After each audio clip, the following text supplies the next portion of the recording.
Hello there, everybody. What's going on? Um, I've got a new concept going on today, which is that I realized that now that I am hands-free, completely wireless with my new Tobii Eye Tracker 5, that it gives me a lot more freedom to be able to do some things like what I'm doing today, which is going to be streaming this flight down to. So this is just one of my daily flights. I'm actually trying to build up some time with American Virtual Airlines, so that when the old 777 comes out in 2 months, that I can fly it. Because right now I'm not qualified to fly it. I have to get about another 45 hours of flight time before I can fly the 777. So I got to put in some time. But the cool thing is now that I have, like I said, this completely wireless setup with the Tobii, gives me a bit more freedom in my office, so I can actually start streaming and switch over to my work desk and still be able to like monitor my stream and chat at the same time without having to be attached by wire, which is great. Skymaster 777. So this is, I think it's, let me see here. I'll tell you in 1 second. It is Miami. This is, where is it? Latin VFR. Latin VFR. They've done some great. No, Andrew? Is there something new? As in, like in the last couple hours about the 777? Because I was reading this morning that they're expecting it to be out in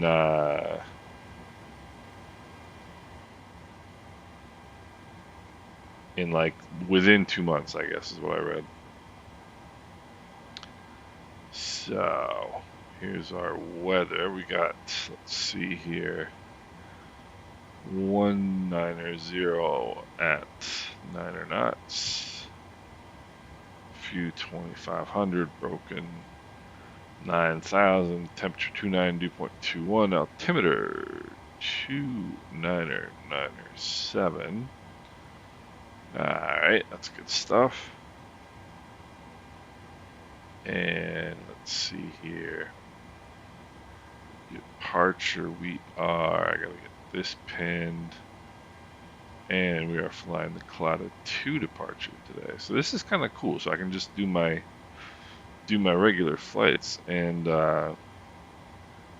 stream them now. And see, I'm just kind of throwing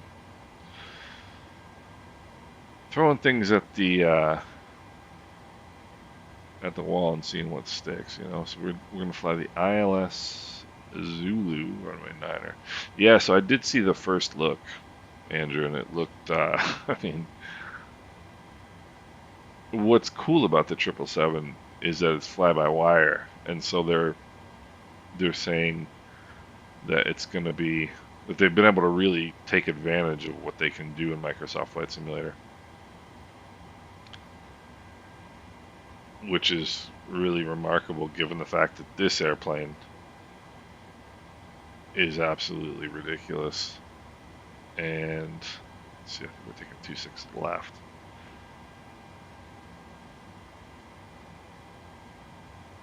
And that, hey, schöne Grüße an dich, Sergeant. Wie geht's dir? So if the 777 is going to be more impressive than this airplane,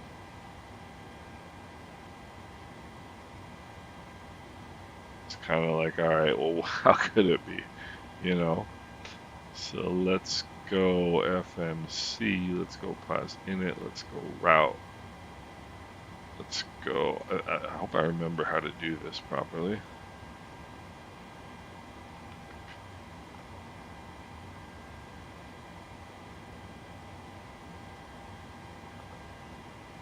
There we go. So they've kind of changed this up a little bit. I haven't really flown this airplane much lately, but it's a good airplane to get time in, so to speak.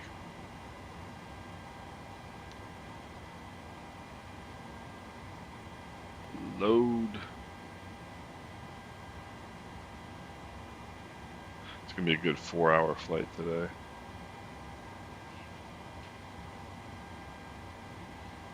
Okay, let's activate that. Perf init. Gotta see if this all matches. I'm used to doing this in a different way. So let's see. Perf init load. Execute now. 0 fuel weight, 138.3. That is not what we're looking for. Alright, well, I'm just going to do it the old-fashioned way. And I'll figure out how to do it the correct way later. Let's go fuel. What do we got? 25, 893.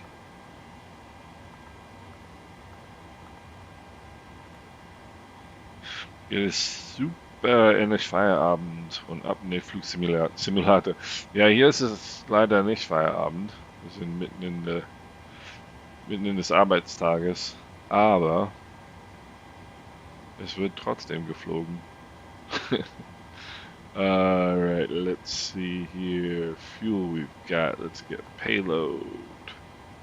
0 fuel weight is 120. Well, let's call it 128.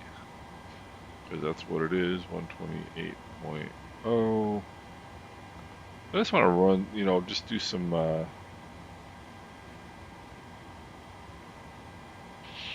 gross weight 153.9. Yep, that's about right. So let's see here now.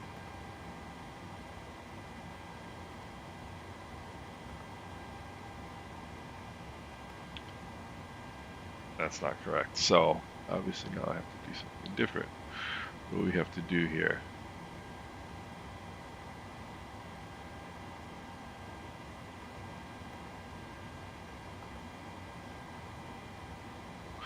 There we go. Set payload. Set fuel. Now let's look at our legs page. Okay.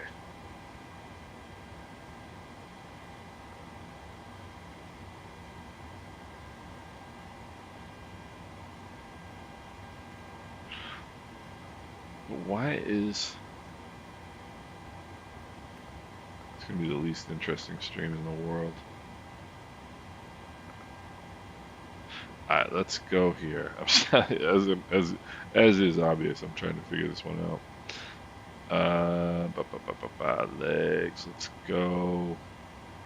Departure arrival. We'll runway 26 left, cloud at 2 departure. BITAC. And that's good. And then our arrival is going to be cool. Good.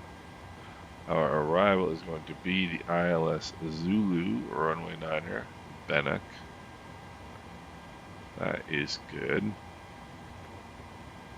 We fly level 350, which is good. Heiko, what's going on?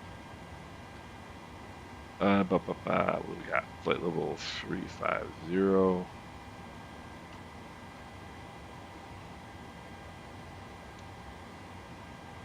And alright, now let's check out our legs page. Good. And let's go route data. Let's get us some wins here. So taking off runway 26 is kind of annoying.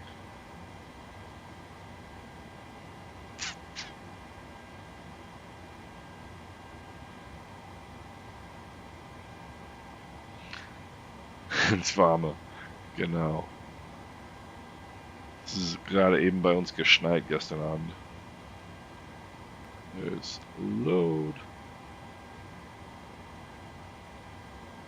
Execute.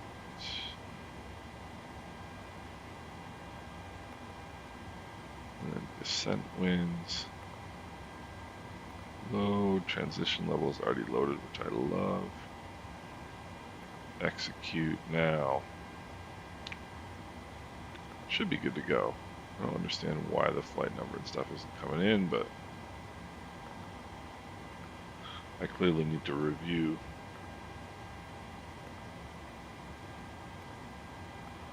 how to set this plane up. Alright, so takeoff. We're going flaps 5.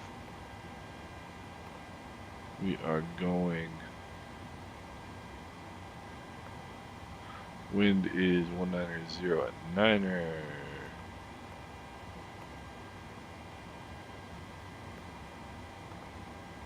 And with any luck, nice. So trim is 5.22. And let's see, 176 is now V2 speed. So now we're in business. Alright. Going flaps 5. Nope. Flaps 5. Packs on. Anti-ice off. And we're going to get the wind. And now let's calculate all this fun business. And 194.87. Calculated slightly different V speeds, but that's alright. Let's see here. Perf N1. Select temp is 47.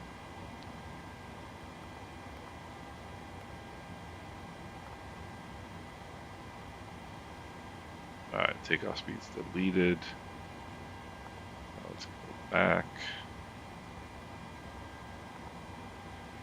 Ah, so that's why. So the plane calculated the wrong V speeds because the pilot calculated the wrong V speeds. Alright, 2997. Let's go down here. Let's get 122.8.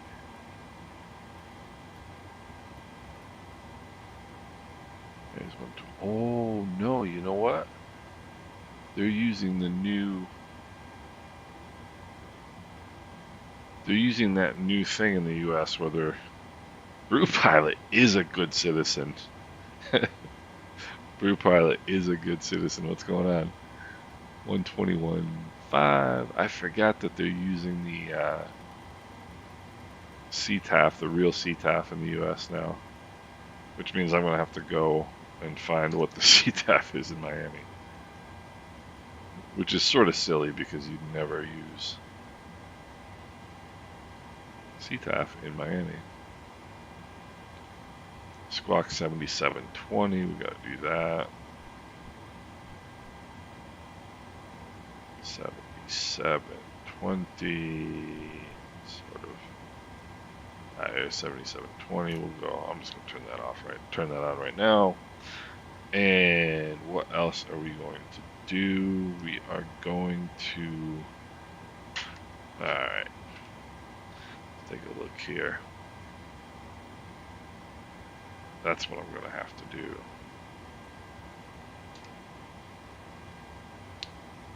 I'm going to have to set up a view of this, which is perfect. Let's go. Let's make this view 7. Alright, so now we got to go to 7.2. I have to use my views a little bit more with the 174 with the Toby, only because I'm going to assume it's 272 here as well. Only because it's you can't look at something and then pause the view looking at it. In other words, I can't look over at this panel and then just pause the view and adjust things. So I have to actually set a set a view. But I mentioned this to them at Toby, and they were very receptive to it, and they said, "Hey, we can fix that for you." So good stuff. So.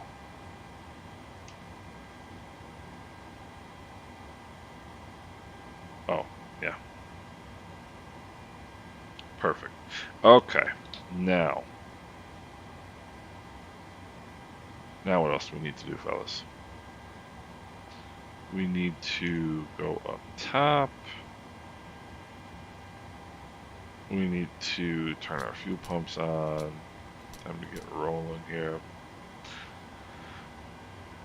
Anti-collision light on. Let's go. Seatbelt signs on. Let's fire up the APU. And, oh yeah, I need to find out what the...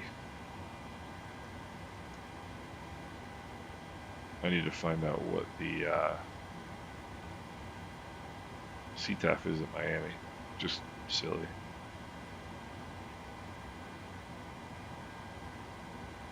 KMIA CTAF. That's something that has not been Googled very often. KMIA CTAF. Actually, it's going to be, where is it going to be? It's going to be right here. Isn't it? It is going to be right here. Departure, pinned. Standard is departure cloud of 2. It's got to be here somewhere. Miami departure 125.5. That's not what we're looking for. We are looking, let's look at an approach plate here. Why is it being such a pain? Let's look at an approach plate. CTAF. Doesn't have one listed. Because why would it? Alright, I'm just going to go with...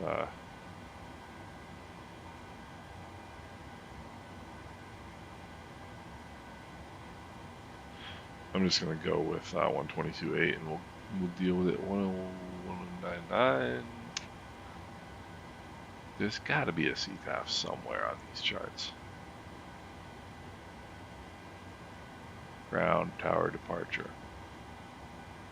There is not. Okay. So, here we go. Let's go up top here.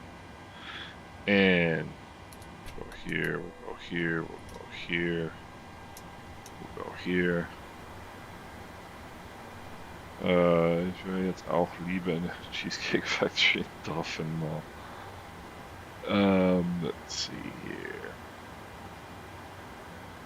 Alright, we're gonna turn the packs off here in a second. But I also need to set my trim. Trim is 5.22.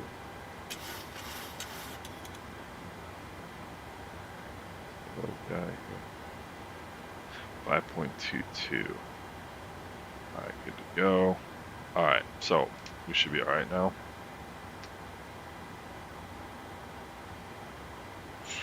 So now we go to menu, let's go FS actions, let's go pushback. Straight out, we need a left. Turn the nose to the left.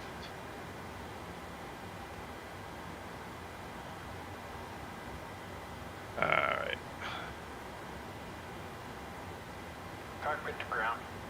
Let's see here. Go ahead. We've been cleared for push and start, tail to the right. Copy that, ready for push, tail right. Release parking brake, please. Okay, parking brake is released. Let's go up top. Brakes released. And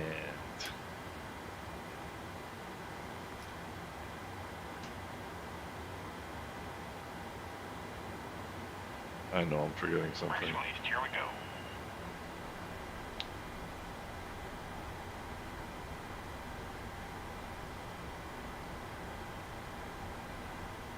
Fuel's on. Oh, I didn't turn the packs off.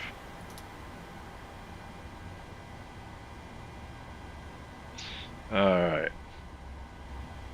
Miami traffic, American 2063, pushing back position, Delta 26, taxiing the runway.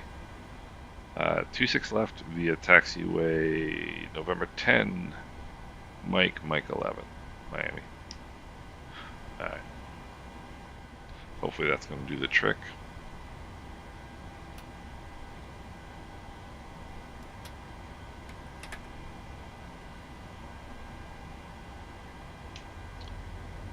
Alright.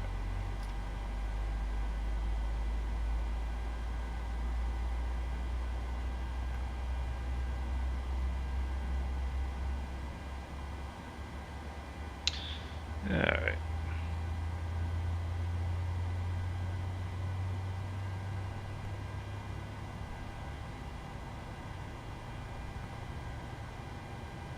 Six. Let's get some fuel here. Go up top. Pushback complete. Parking brake, please. Alright, brake set. Brake set. Do-do-do-do-do. Probes on. Alright, steering pin is disconnected. Watch for the slip release from guidance on your left. Have a good flight. Thank you, sir.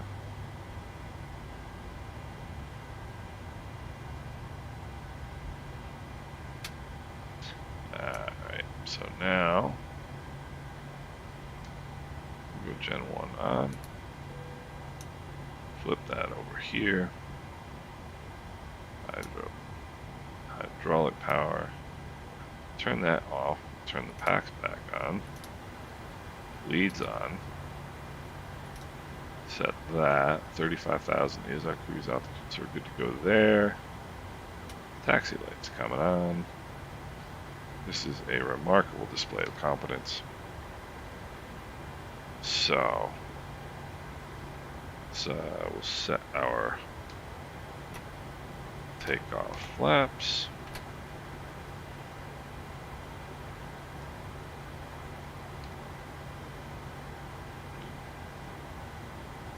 Over here, we'll turn the traffic on. Both sides. So I do have to figure out this whole CTAF thing, because I forgot they're doing this.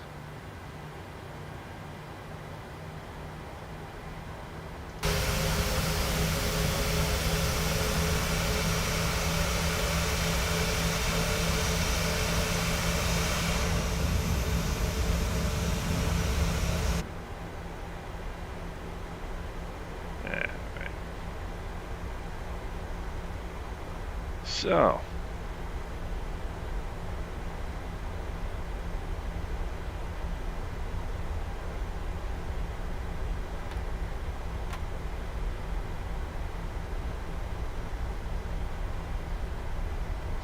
alright, flaps are set.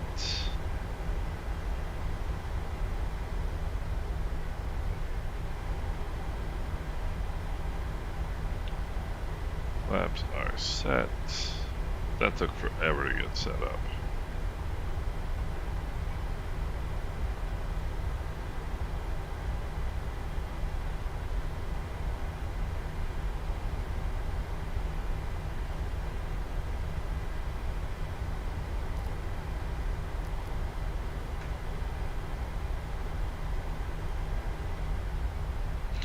Alright. Start our clocks here a little bit early.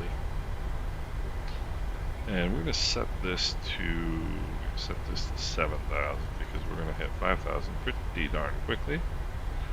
Let me check my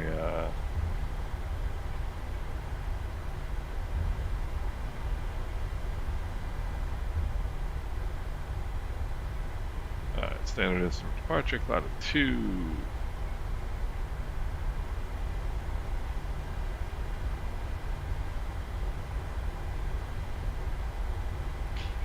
Let's see here.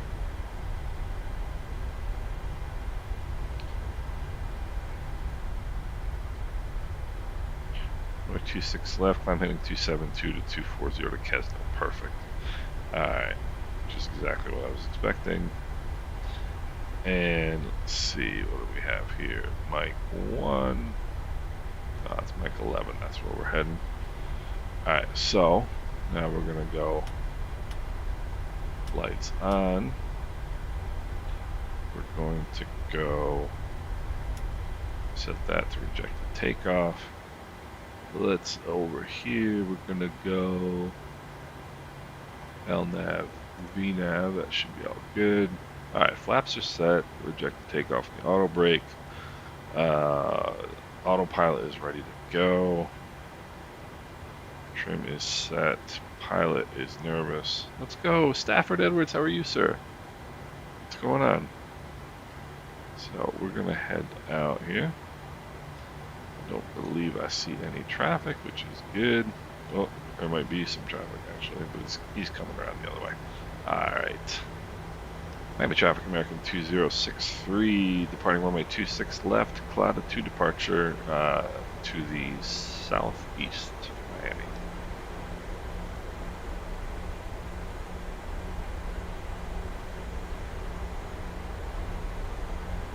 Alright, good to go. Some foreboding weather looking out this way. I'm glad to hear that, Stafford. That's a good thing on a Monday morning. It's a good thing on a Monday morning. Alright, 26 left checks. Heading indicator checks with the runway number, so we're looking pretty darn good. Alright, let's go 50% N1. And engines are stabilized. Toga power is set. Engine instruments in the green. Checked. 80 knots. Cross checked.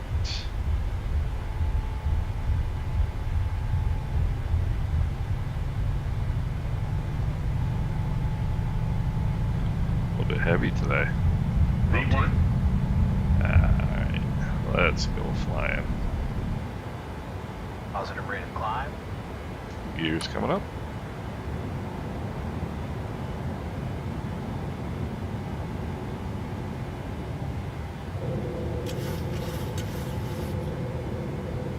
Alright.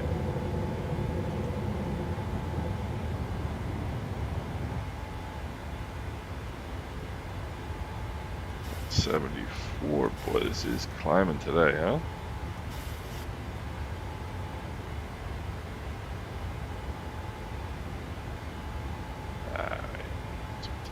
Down here a little bit. For some reason, the N1 didn't limit at 96 or whatever it was supposed to.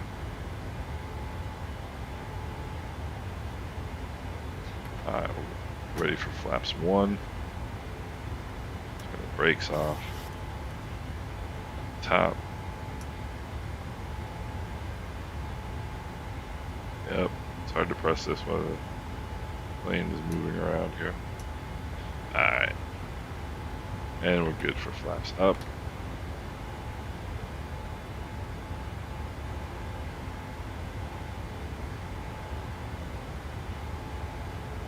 Alright, gears up, no lights.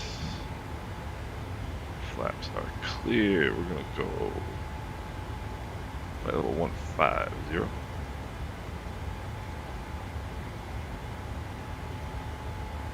Alright. Coming around the horn here. And got some IMC. Stafford, yeah. Romero, Mr. Romero, ¿cómo estás? Alright, so what do we got here? What sort of things are we supposed to be doing right now? You know what we didn't do? We didn't do that.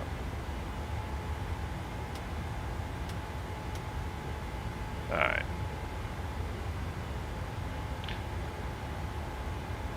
8,000 minus 1,500.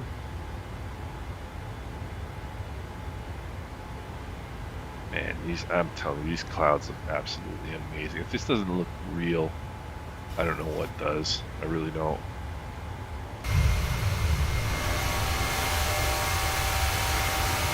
You know? Look at that.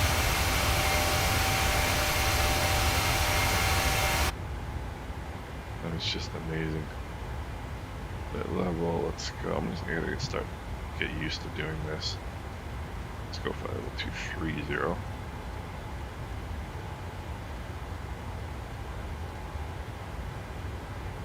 Take a look up top. Airplane is pressurizing. Got everything green on this side. Gen 1 bat bus here. APUs are all good. These are all on. These are off. The aircraft is pressurizing, which is good. Let's take a look up here. Check out temperatures. They're a little bit warm because we have to turn the packs off to start the airplane. Alright, looking all good over here. 35,000. Alright. It's up top, so now we can hit that.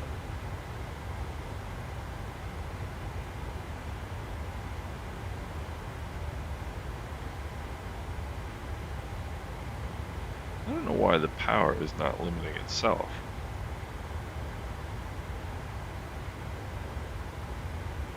You know, because it should be.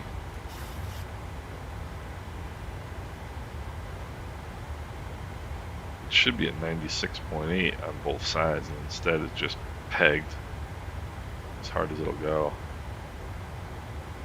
I'm gonna pull these back manually. I don't quite understand why.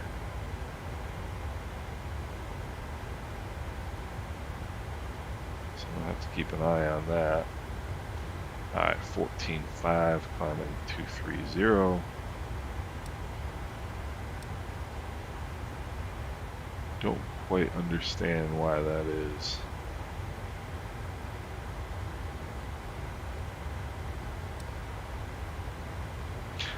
Thanks for the TBI video. I've been interested in tracking for a few years. Miami traffic factory, JetBlue 1793, right track.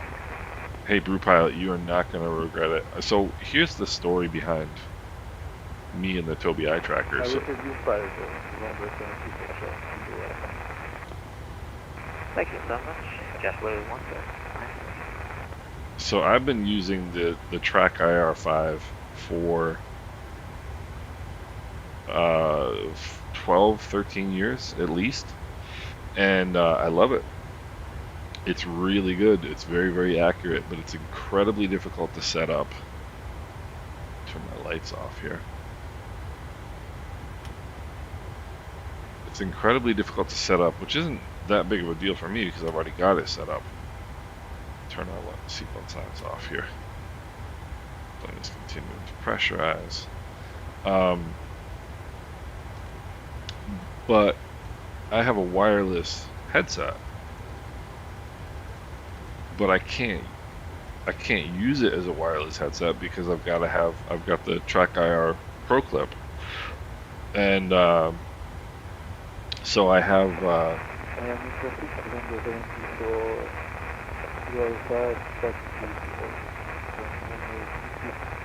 standard altimeter. We're going to turn this over to HPA.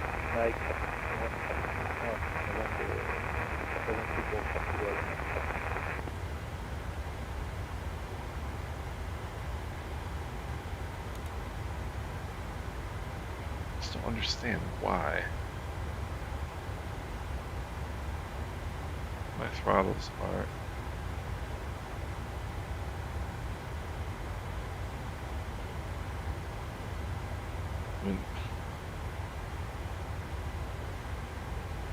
I didn't. Oh, yeah. Now I understand why. Genius. I swear I'm a genius. I really am. I didn't turn my auto throttles on. But now I'm completely wireless. I'm completely wireless, and so I'm using the Tobii right now. It's just awesome. It's absolutely awesome.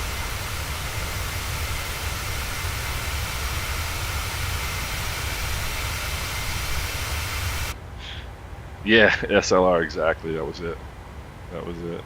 So um, it takes a little bit to get used to, but not much. I mean, it was really quick. It's just mainly setup really with the Tobii, and I'm finding that I have to use the views a little bit more, like the views that I've set. But other than that, I mean, it's just great. It's great. I love it. I really love it. So I would, I mean, just I don't I don't understand how people use their mouse or like a hat view to look around. To me, I just don't get it. I mean, I get it. Not everybody has $300 to spend on this stupid thing. I understand that part of it. You know, but in terms of like, in terms of like immersion, I just love head trackers. I just love them. So, all right, let's have a look over here. I'll set this up.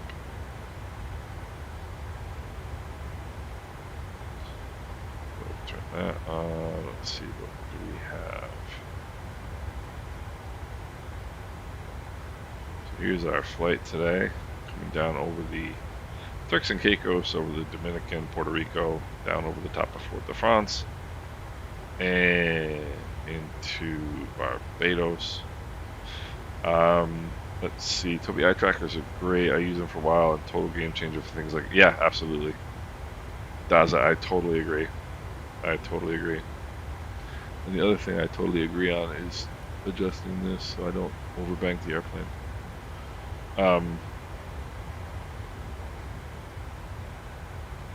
Yeah, it's just and the cool thing is that, like I said, the one thing you can't do, like I can't look over here and hit a toggle button and hold this view, which you can do with the Tobii. But so what I did was I mentioned that to the people at Tobii, and they said, "Well, have a look at it." So anything, like anything that can be improved, and they will. It's fantastic. Brew Pilot, you are gonna love it. You are gonna absolutely. It's mind blowing when you can sit here and just look around. It's the coolest thing. It really is. Like I said, I set up these views so that I can look at the overhead. I can look at my FMC. I can look at the co-pilot side. I can look down here.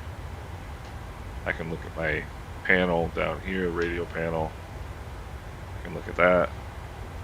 And then I can look at the, this panel, and then that's it. And everything else, I'm good to go. Yeah, and Daza, that's the other thing. You can use it however works for you, You don't have to do anything in particular, which is fantastic.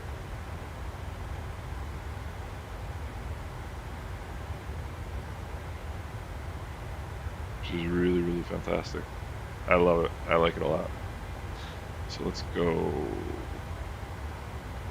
stretch this out a little bit. And stretch this out a little bit. More of a view here. And we're good to go. Please tell me I've remembered to turn my ACARs on. I did. So yeah, so the kind of the purpose of this flight is I'm trying to start logging some hours so that I can get so that I can be so I can get senior captain at American Virtual when the 777 comes out, and then I can fly the 777, which I can't right now, which doesn't really matter because there is no 777. But once it comes out, I want to be able to fly it. So, yeah, Daza, I did the same thing, and forgive me if I'm pronouncing your name incorrectly. I did the same thing, and I honestly I love the track IR. I love it. It's just the wire drives me nuts. And like you pull over your drink when like if you have like a water on the desk, or like you flip your iPad over and like all this stuff. It's a pain, and being able to just not do that is fantastic. Really, really cool. So, and the cool thing now, so I am now sitting at my work desk and I can do some work, which is great. And while I can do some work and watch my own stream, which is kind of funny.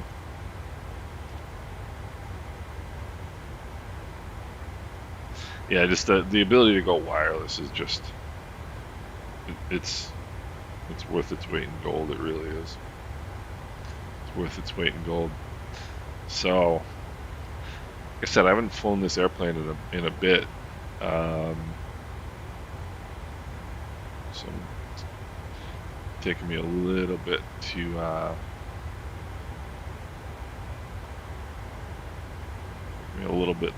get my feel back here. So,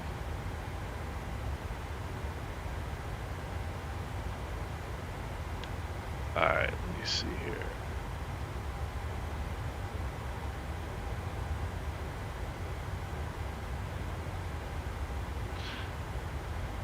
Yep. Yes, you absolutely can, Sergeant. Yes, you can. That's exactly what I do.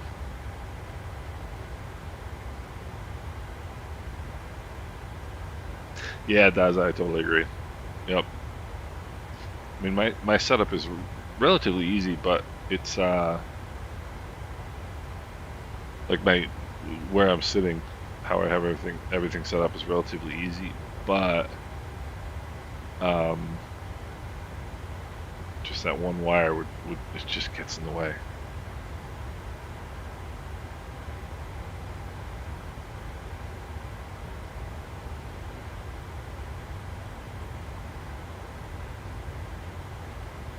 Just that one wire gets in the way.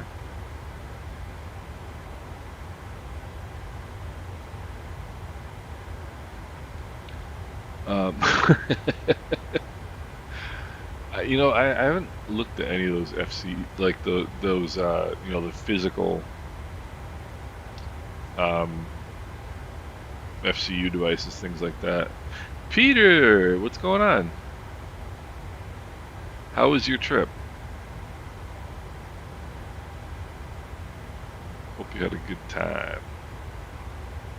Let me see what's going on.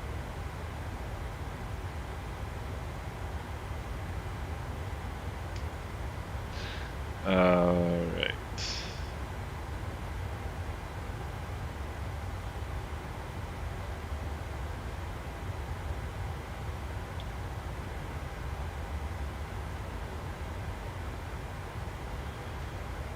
That's really cool. I'm glad to hear that.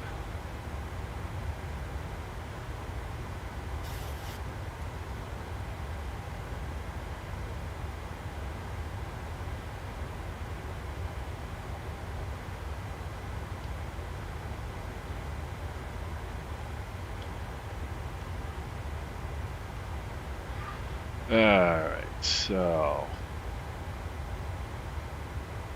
coming up on the Bahamas. Yeah, that's in the same, I'm kind of in the same boat. I'm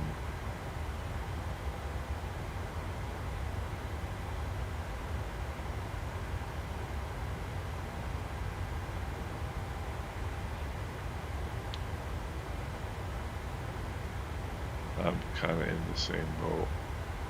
But I don't, if this is what you enjoy doing,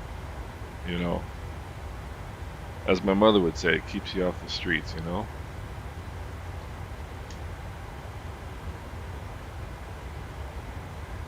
Let's see here.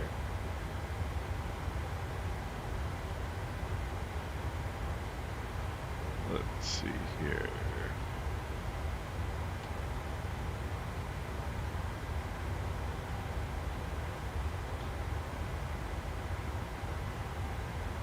Ends or gums. Yeah, you know, I don't even know, does the Xbox have a USB port or no?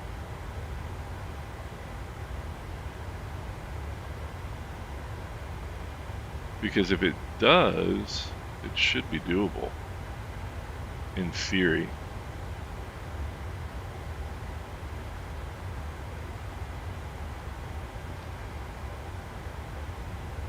In theory, it should be doable.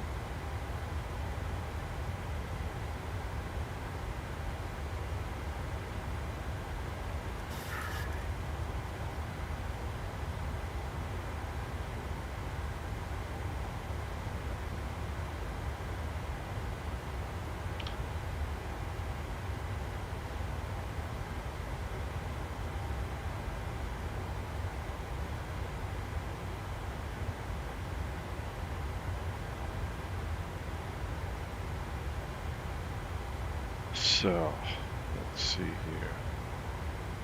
We're coming up cruise altitude here. Alright. And also coming up on my dog's lunchtime. Peter, in the high mountains there was snow. In the villages there was no longer snow. It became too warm. Yeah. Yeah, that's becoming a theme, right? Reports and sports hubs, I think. Oh, it's a software issue. Okay, yeah, that makes sense. So I was gonna say, I don't see any reason why it shouldn't be doable, and I would have been surprised if it didn't have a USB port.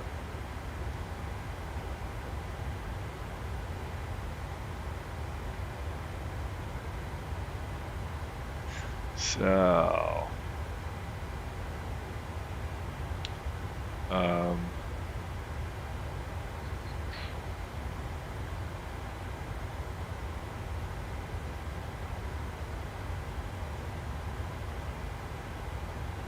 you know, does it? I'm in the same boat, man. I'm in the same boat. I don't, you know, the only things I really do, well, I don't have any inexpensive hobbies. Let's put it that way. But like the things I do are flight simming, flying, real airplanes, which is expensive, going out to dinner, which I can't help myself. I love eating out, and going on trips to the Caribbean. So, I don't, I'm not out partying, blowing money doing that, but at the same time, like the hobbies that I do have are not necessarily that inexpensive. In particular, my hobby of going to the Caribbean, that's relatively costly, but you know what? So be it. So be it.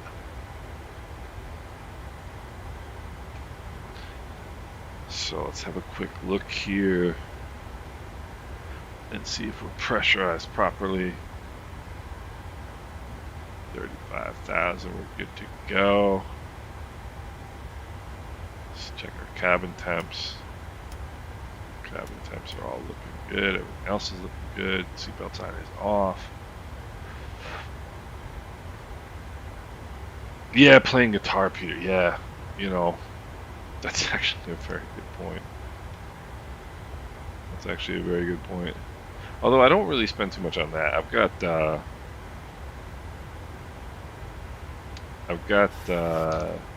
only have 2 guitars. There's really only one more that I really, really, really want. Let's see, top of descent is 1812, so we've got another 2 hours and 20 minutes. It's not too bad. Not too bad. check cruise there.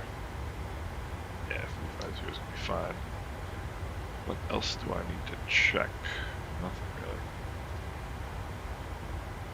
And there is Nassau as we come up to top of descent, top of climb rather. There's Freeport over there. I believe that's, no, I think Freeport's up there. Let's see. That just looks amazing. That just looks amazing. So, let's see here. Get rid of that.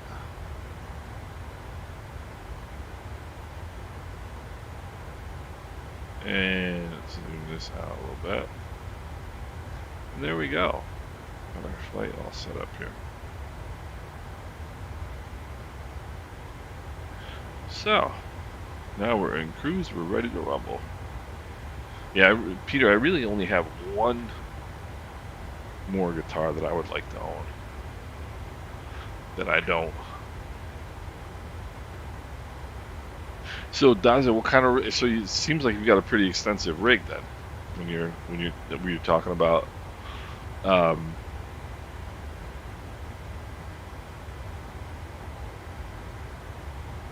Sim, you sit in a sim rig, so I'm assuming that your rig is pretty extensive.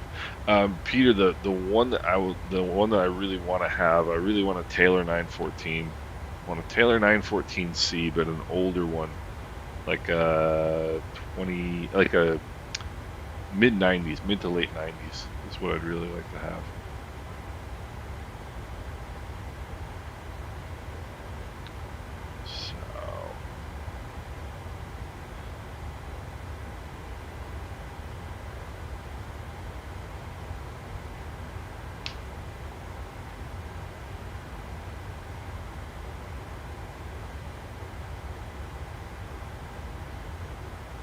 Yeah, that's the one guitar that I'm missing. I have a Taylor, but just not a 914C.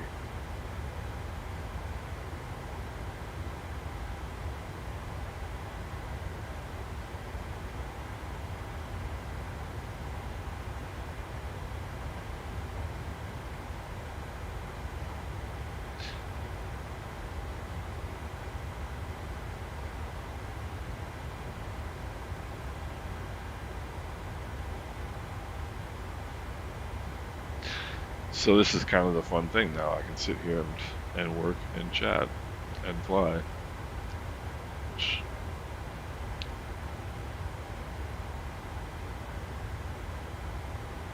Yeah, the Taylor 914 it's just a cool, it's a beautiful guitar.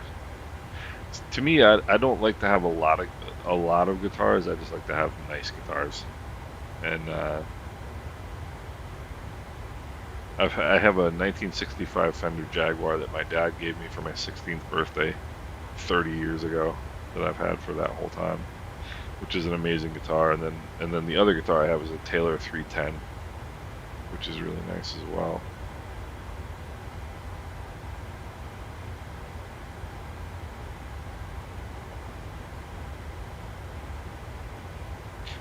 So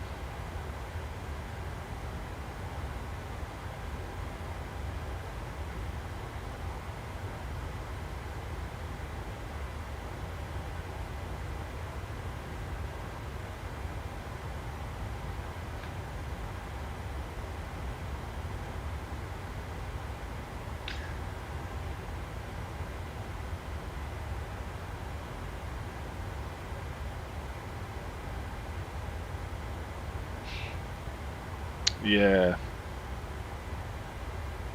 Oh, I gotcha. Yeah, it does it. Yeah. There's if you want to see something wild,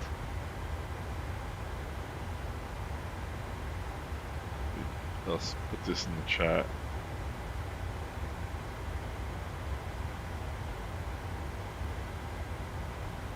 You want to see something wild? Check this out.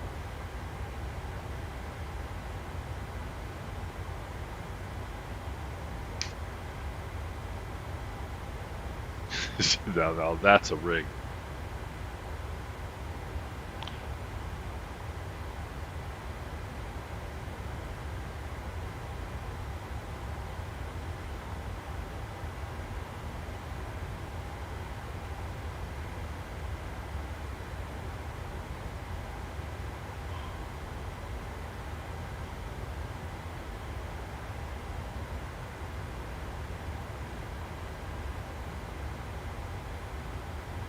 So,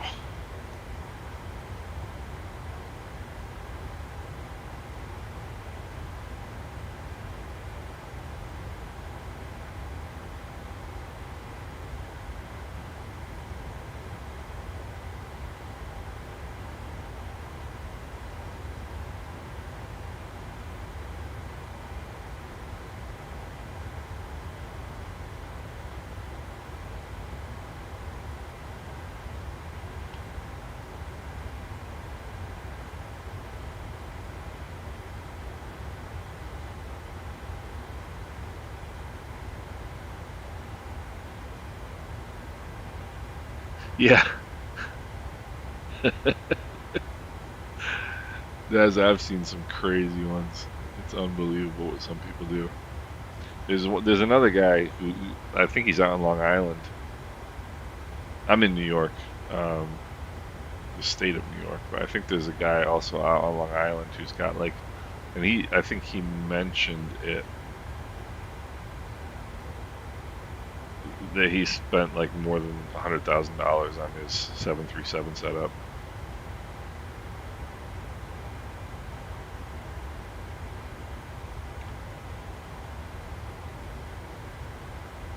which is insane. But I mean, I guess if you've got nothing else that you do, you know.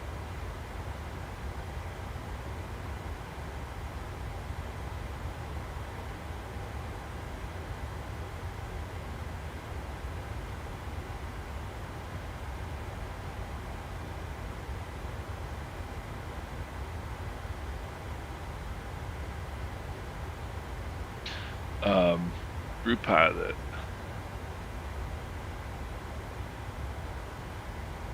Yeah, you know what, Brew Pilot, I think the biggest thing with Flight Sim 2024 is going to be I don't think it's going to be main thread limited anymore. I think it's going to be a lot more, a lot better optimized. And I think we're going to get a lot better performance, like a lot better performance. That's my prediction.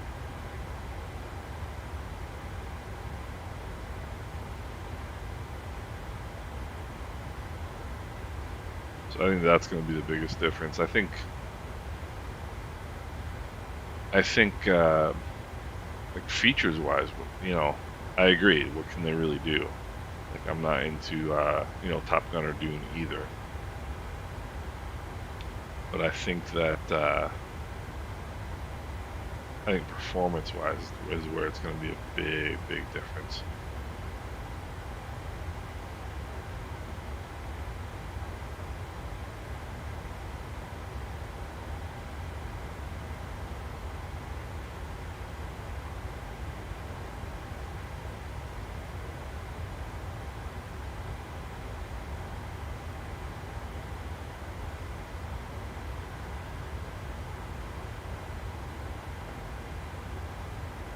I think that's going to be the biggest difference.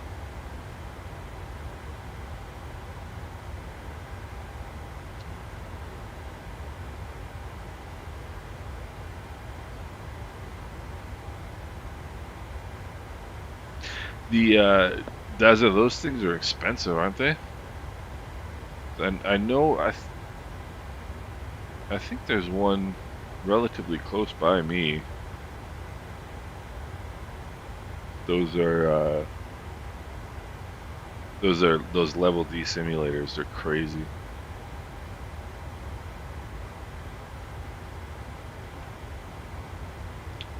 They are crazy.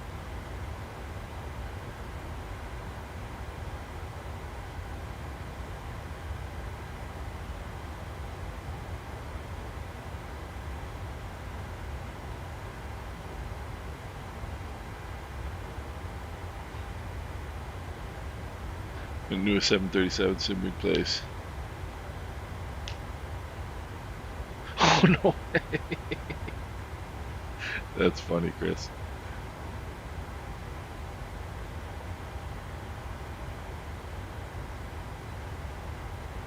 It'd be fun to do once, that's for sure.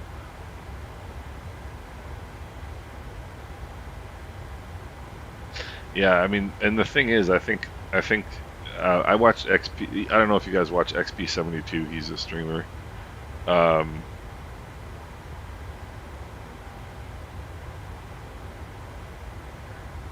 and he did one of those. He did a video of himself in one of those level D simulators, and he did all right, but he got behind the airplane, which is not uncommon. Like when you're actually physically in that environment, it's a different feeling than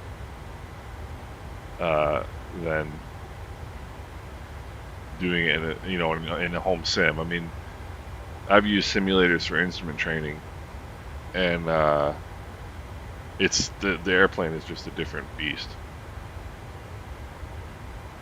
You know.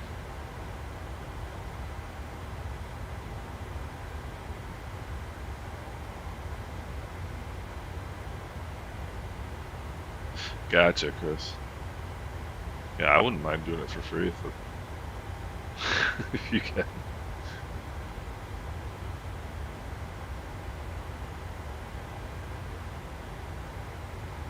Nice. That's funny. Yeah, I mean that's. I would like to do one of those one day for sure. I would like to do one of those for sure.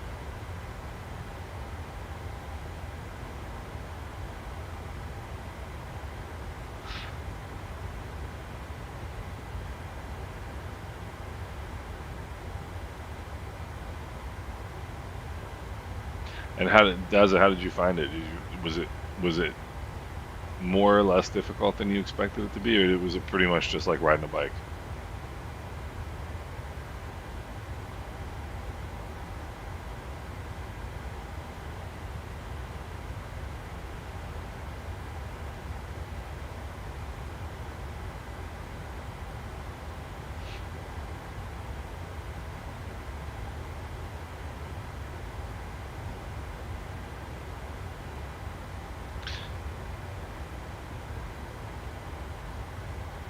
Oh, that's really cool.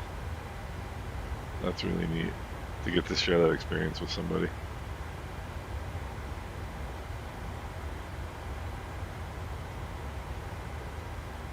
So, be getting ready to. I gotta take my dog here in a little bit to go get some lunch. Otherwise, he's not gonna be happy. So, for those of you who don't know, I work at home, and which is why I can sit here doing this. And my dog is my constant companion, and he's got a schedule. He's got a schedule to keep, you know.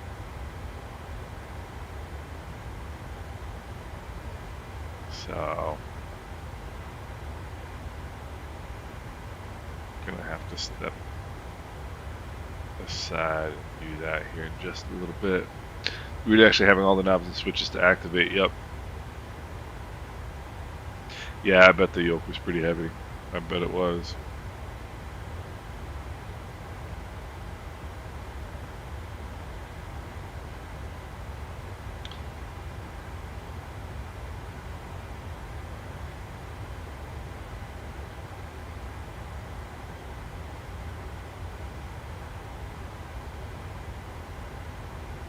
I think this is actually my first longer haul flight since I got into the beta. This is the beta for Sim Update. For Sim Update 15.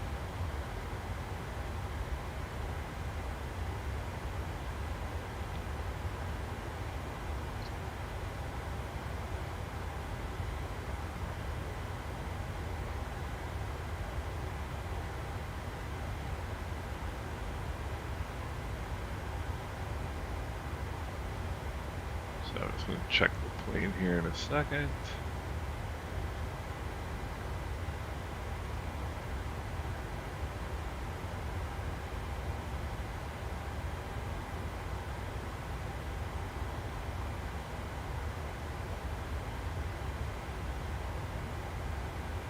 So,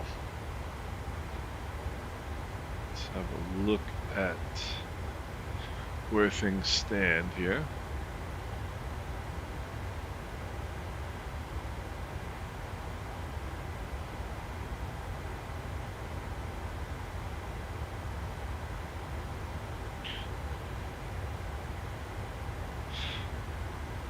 Alright, let's have a quick look at the old airplane here.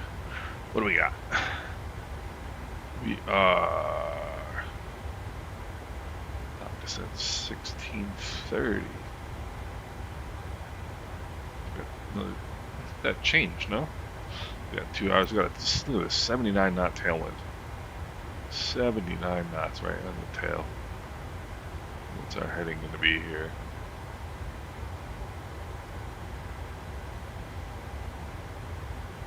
Should be. Oh, you know what?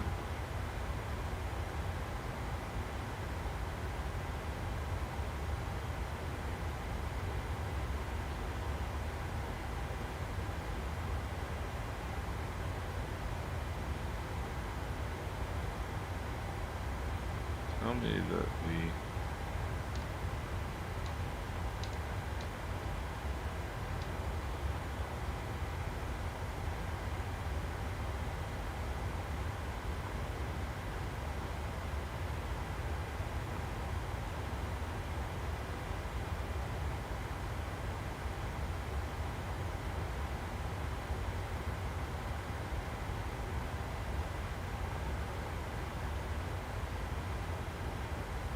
tell me that the oh, okay.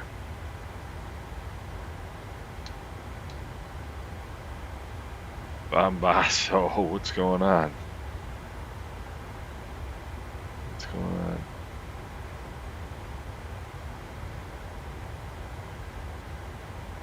Invalid deletes. Okay, I think. And then let's go. No, that's not what I wanted to do.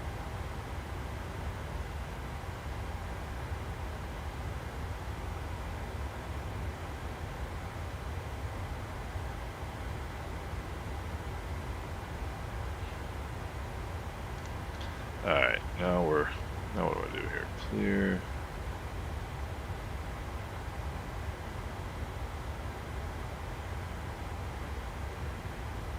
Yeah, let's get rid of that. Oh, okay. Let's try this one more time. Delete.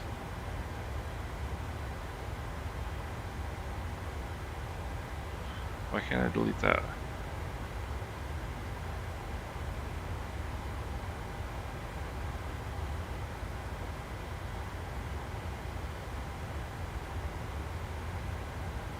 Oh, I know why I can't delete that. You are a fool. We're gonna go Fennec.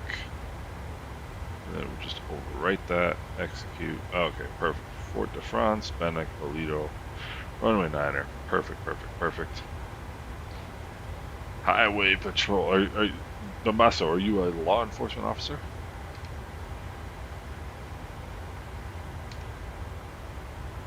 That is, look at that.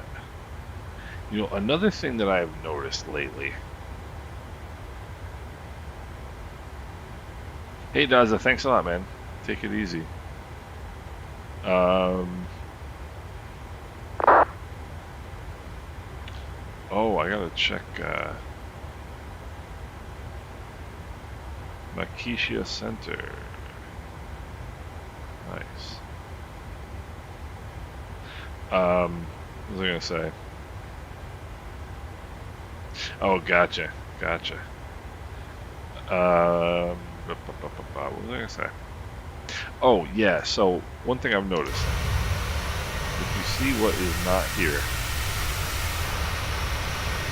you don't see a cloud anywhere, right? So I'm starting to think that the clouds over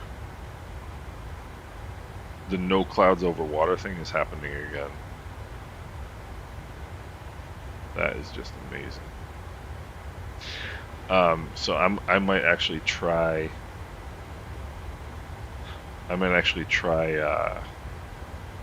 Whatchamacallit, Real Environment X again at some point, because I don't mind it if it's wrong like 1 or 2 flights, but it gets annoying when you're sitting here like flight after flight after flight and you see nothing but blue skies. I mean, I like blue skies, don't get me wrong, but it's silly when you can't see anything. So we'll see. All right, gentlemen, I'm gonna have to take about a half-hour break here. I'm gonna go feed the dog, feed myself.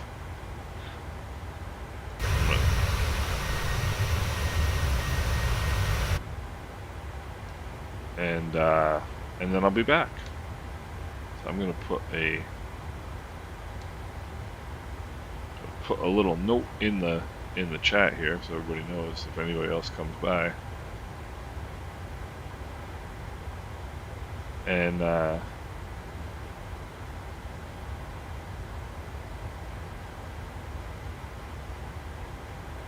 I'll be back in about a half hour, guys.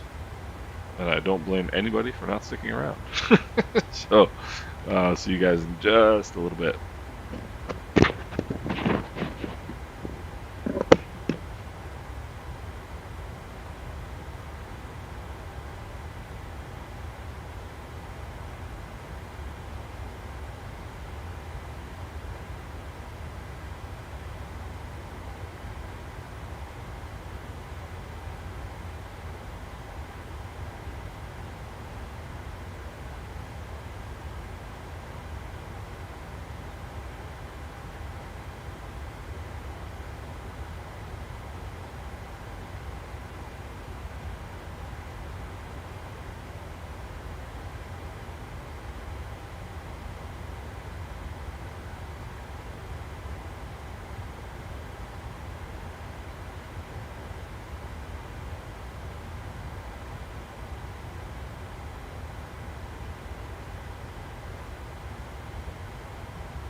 Yeah, I'm burning out the fuel pump.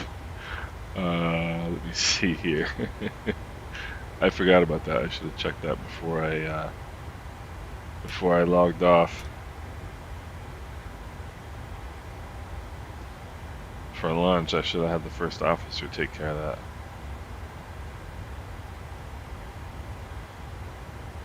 Can't get good help nowadays, can you? Alright, we got everything looking good here. We're looking good here. We're looking good here. We're looking good here.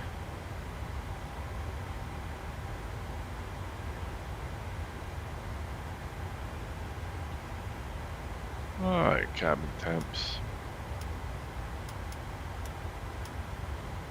All looking good. 35. Let's see. There's still 6 people watching. Alright, what do we got? What do we got? What do we got? 16:27, so we've cut about 3 minutes off. Got another hour and 7 minutes to top of descent. Let's look at our legs page here. 3,000, we can set that already.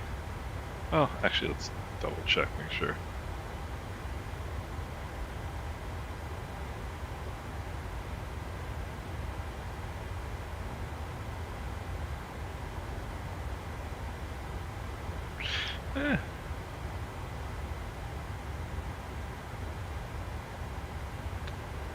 Let's see here.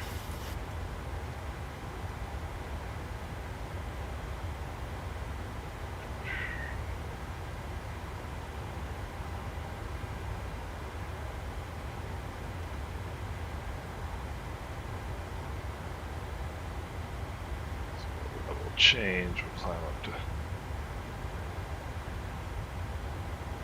237 here. 7, 0.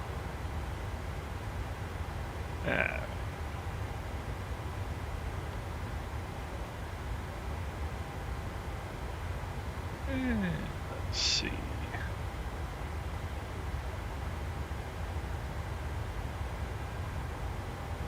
Hey, Jason, what's going on? Yeah, I just took a little lunch break myself. I was gonna stay at 35, but we'll go up to 37 and see what the see, this is what I was talking about earlier.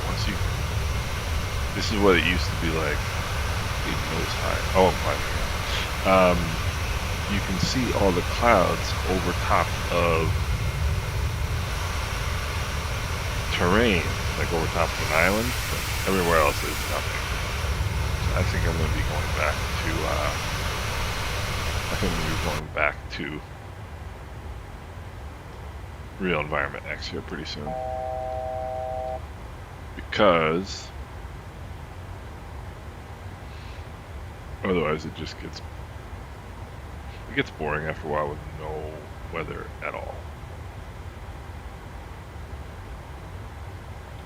So let's see. So we'll be in Barbados at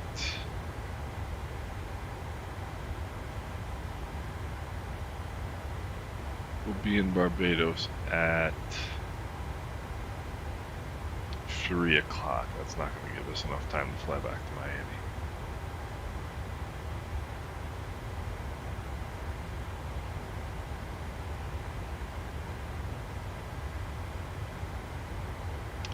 Yeah, it's not going to give us enough time to fly back to Miami today.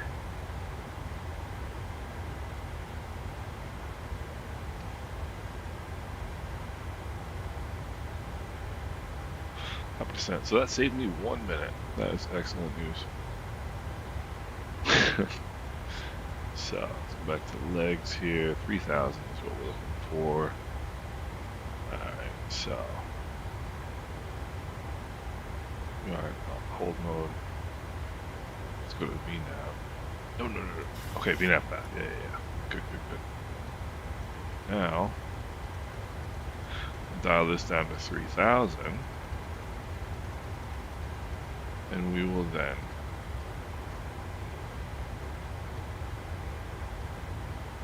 And we're in VNAV path mode, so that's good. Let's take a quick look at the chart here.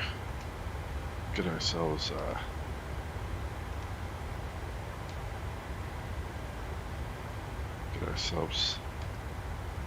started on descent prep. Arrival 1700 Zulu. Okay, now 1500 Zulu, so how is that possible? I don't know. Don't know how that's possible. Alright,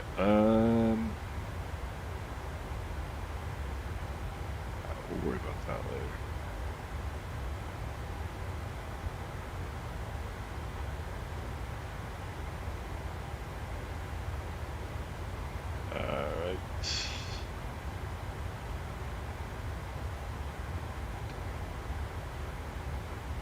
Approach pinned. I don't understand why this thing always jumps around. Final approach goes 091.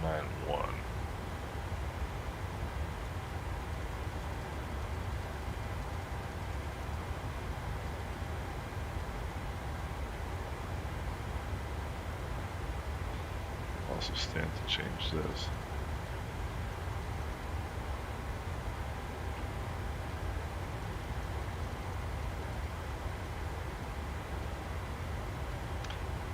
Four 2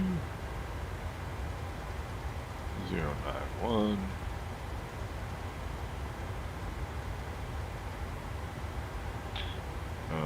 Okay. And localizer is 110.1. So we'll go down here.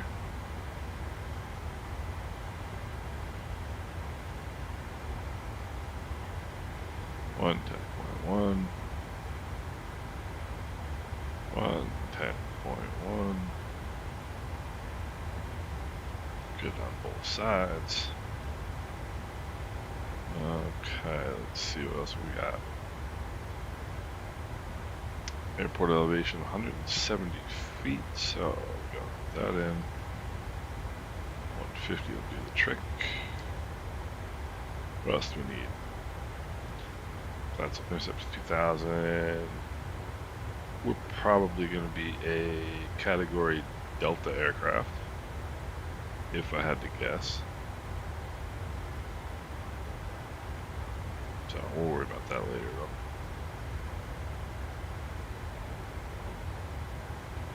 though. We'll worry about that later. Let's see here. Alright, we're just off of north side of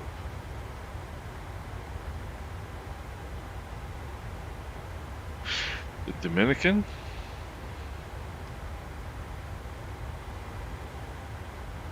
That's what we got over there. And straight ahead is Puerto Rico. Puerto Rico. Ray's getting tired. Alright, so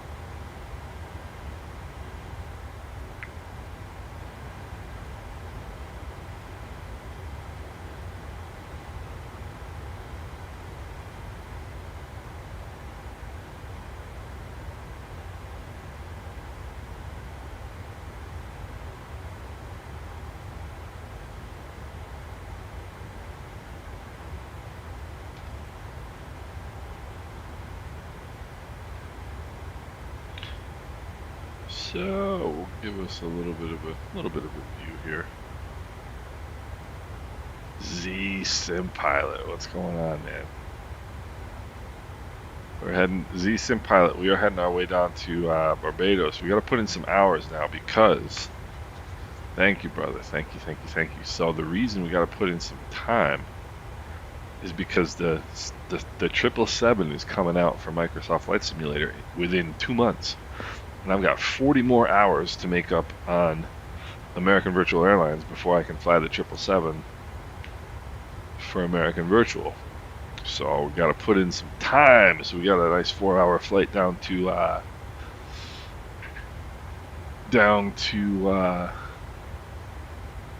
Barbados today.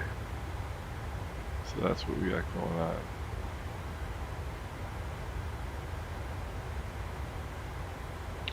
That's what we got going on.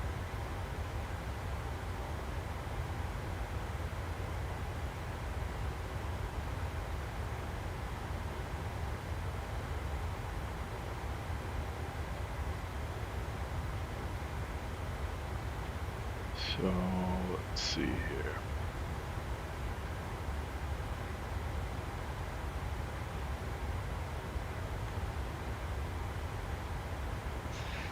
Quiet day in the air.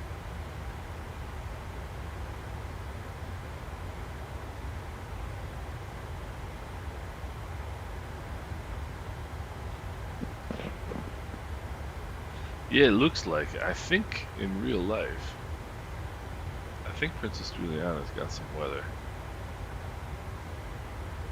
I'm starting to suspect that there's no weather over the islands, or over open water anymore, like it used to be. Because I don't see any clouds anywhere, which is really kind of annoying.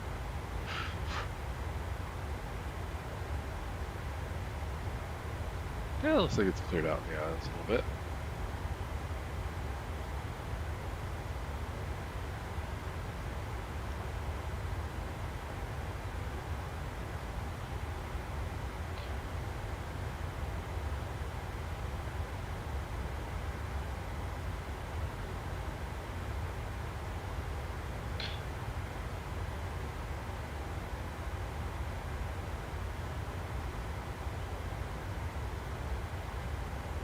I want to be like Captain Canada. He's. I think that's all he does is fly for. I think he sim flies for a living. That's what I want to do.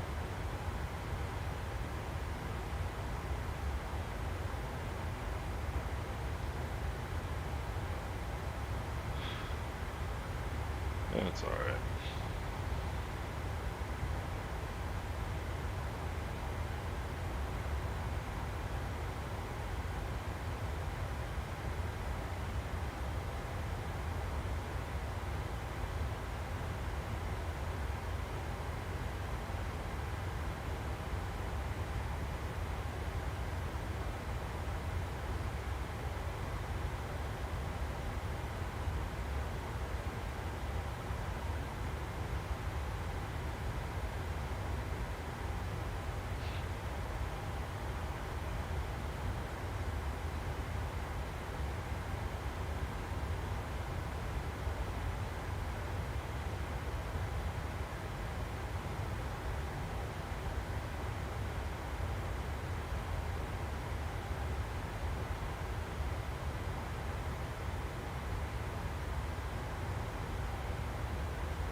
coming up on Puerto Rico here. Very nice.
I always kind of wonder what these guys do in these flights, right?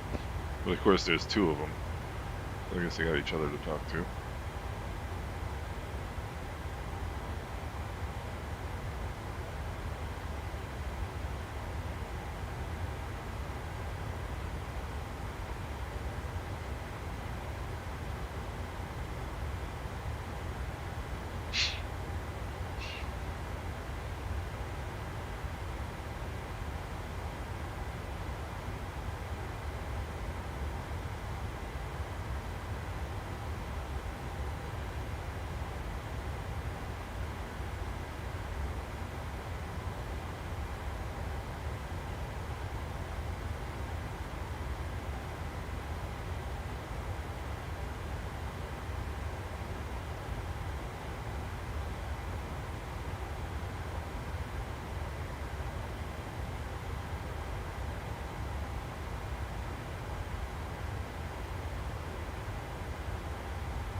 So, coming up over Puerto Rico now. And then we'll be heading down over top of... Actually, I don't think we're going over top of the U.S. Virgin. I don't think we're going over Singapore today.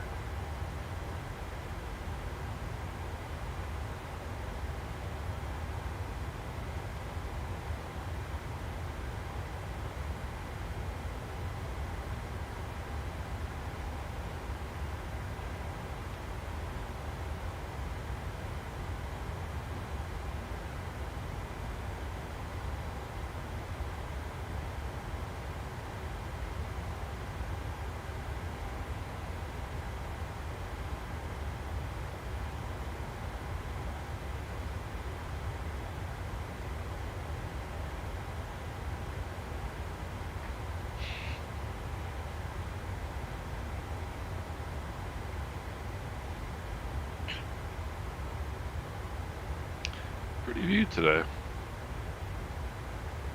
Pretty view today.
That's great.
Let's have a look here, see what our. I don't think we're going to be going over any more land anytime soon. Between now and their destination.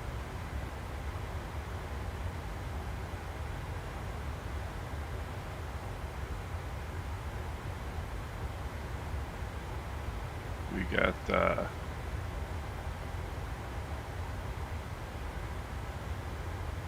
hey Ozzy, what's going on? Got St. Croix over there. Nice, decent pilot. Nice, nice, nice. Come join us. So it's one of my favorite approaches. I love flying into Barbados. Such a cool approach.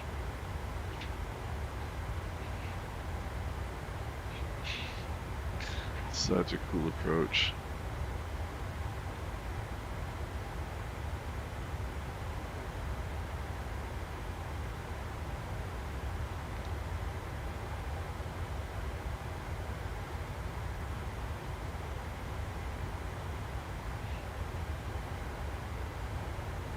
Bravo 737, what's going on? Hey, I appreciate that. Thank you so much. Thanks for letting me know. I really appreciate that. I'm glad it's helped. Z Sim pilot, where are you flying out of, buddy?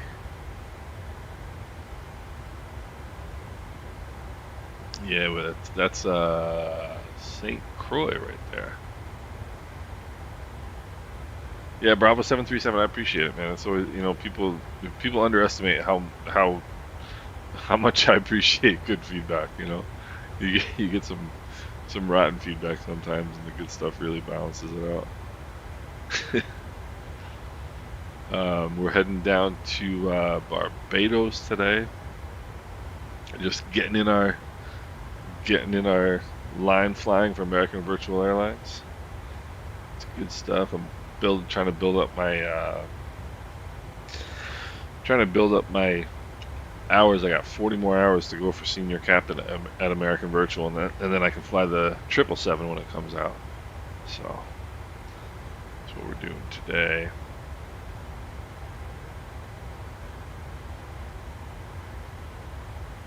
That's what we're doing today. Yeah, man, I tell you what. I did a 2-hour stream yesterday. We do group flights on Wednesday afternoons and Sunday afternoons, and I did one yesterday, and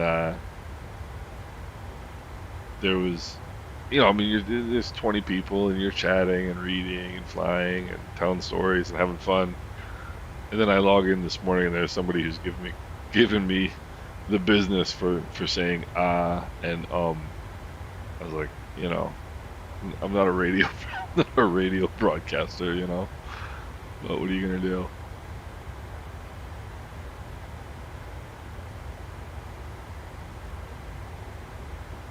So I take it you're a 737 fan, must be. I actually just posted this earlier. I want to share it with you in case you haven't seen it. You'll be blown away if you haven't seen this yet. Watch this. Check that out if you haven't seen it. It's unbelievable.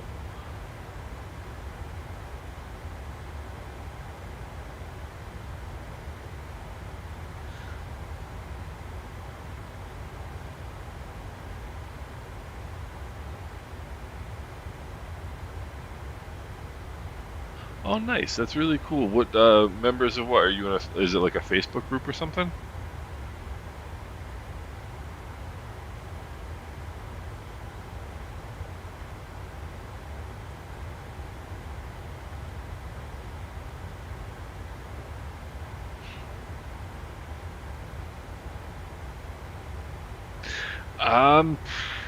That's a good question, Heiko. I don't know. I would, I would. I mean, I guess it just depends on how happy you are with what you're getting. I mean, it's not gonna hurt you. Hey, 08ZEA, thank you. Thank you for the feedback. I really appreciate it. Just depends on if you're happy Heiko, with what you're getting.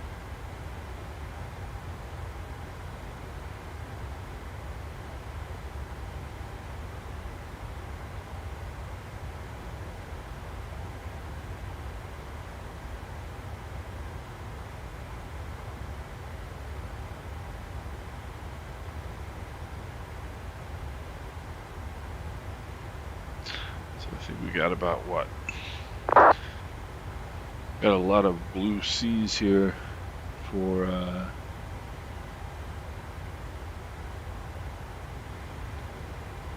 got another what?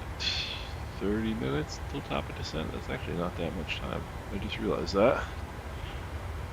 We got another 30 minutes to top of descent, but I've already got the ILS set up, so that's good.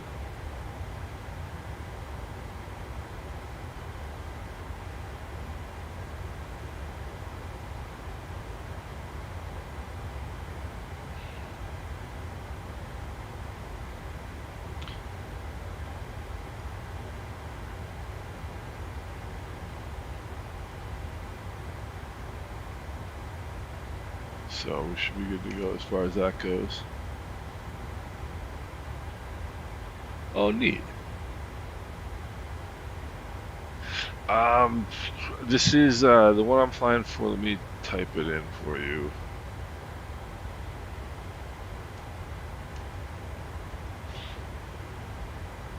That's really cool. You're gonna get to see some moderately competent 737 flying today.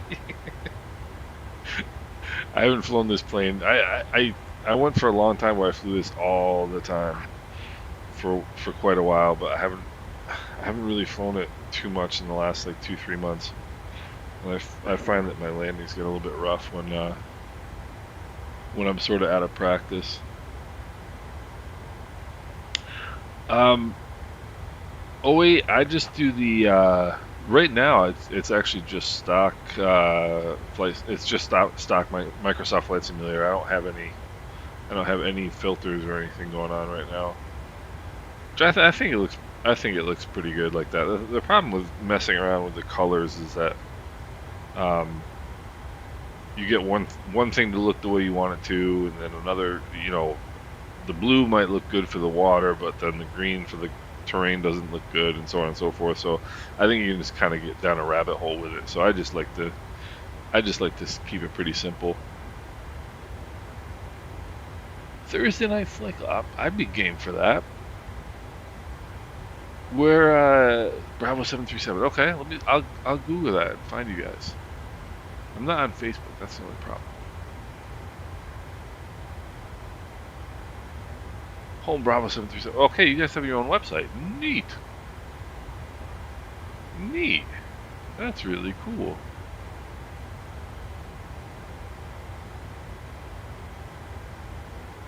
That's a really cool website you guys have, man. I will keep that in mind. I did turn off multiplayer, Chris. Yeah.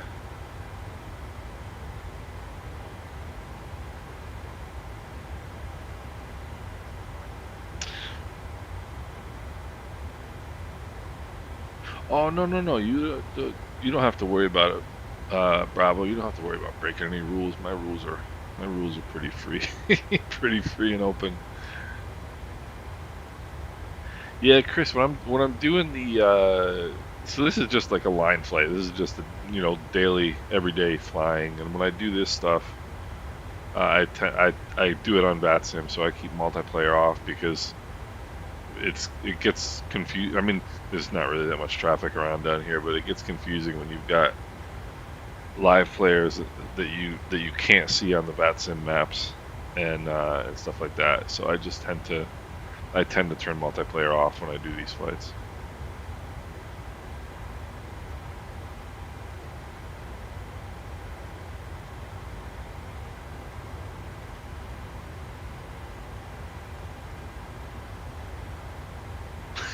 That's the same thing.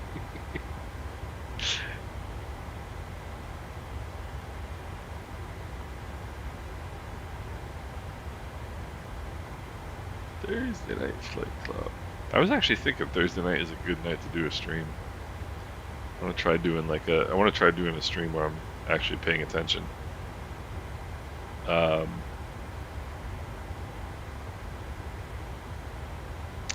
Oh wait, I don't know so, if you're connected and you're getting the frame gen.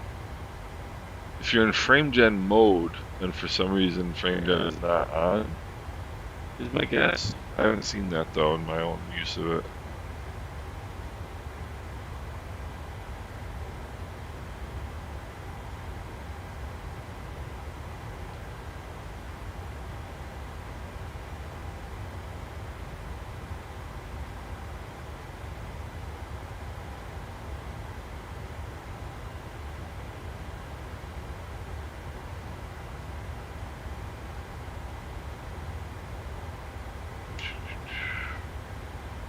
I gotta get my work done here because I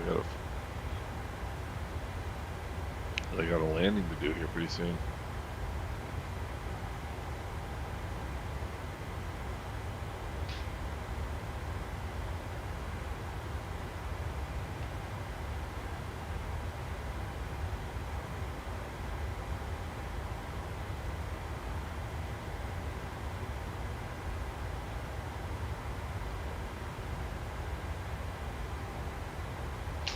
So,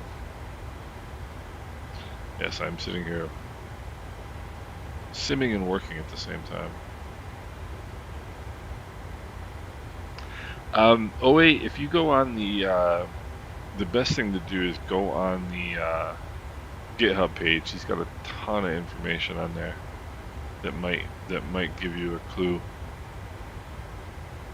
Might give you an answer to your question. I would assume that it means you were in frame gen mode at some point and then either turned it off or something. I don't know.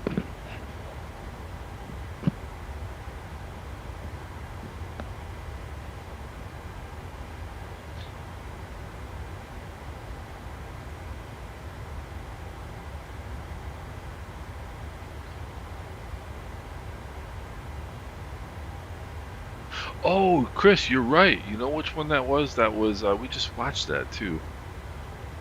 That was. I think that might have been the.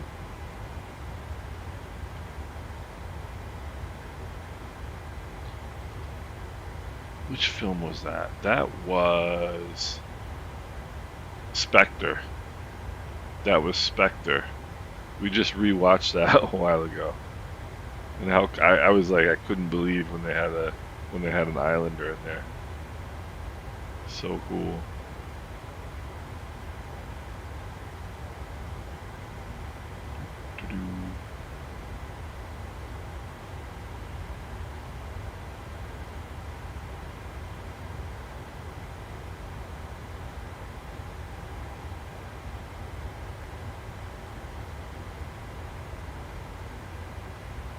Imagine being actually being a 777 pilot and this is your day, just sitting here looking at nothing. Because when you're flying over the ocean like for 11 hours, not a whole lot going on.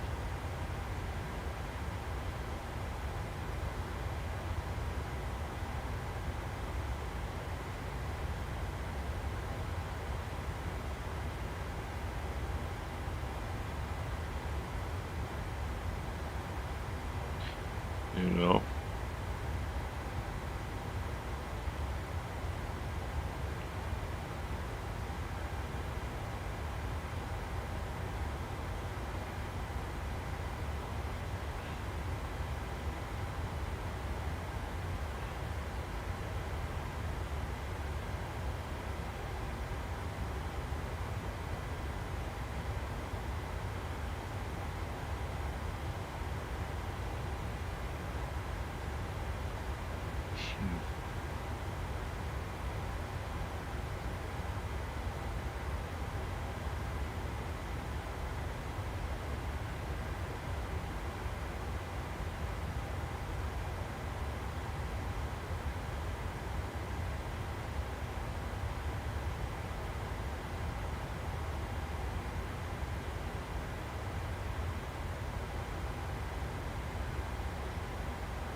Yeah, and I kind of like that, Chris, actually.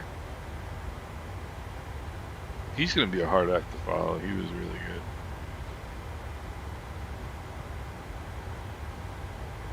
I can understand him being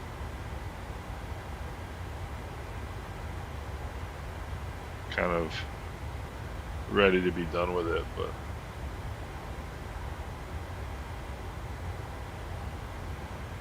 he was amazing.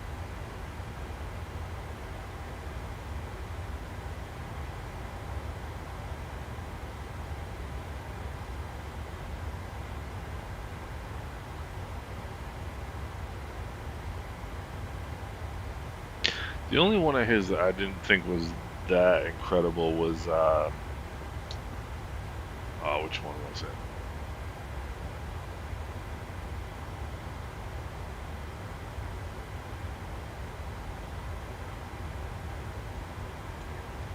The only one that I didn't think was that incredible from him was Quantum of Solace. I thought that one was okay. It wasn't great. But I mean, Casino Royale, Skyfall, Spectre, and No Time to Die were all fantastic movies.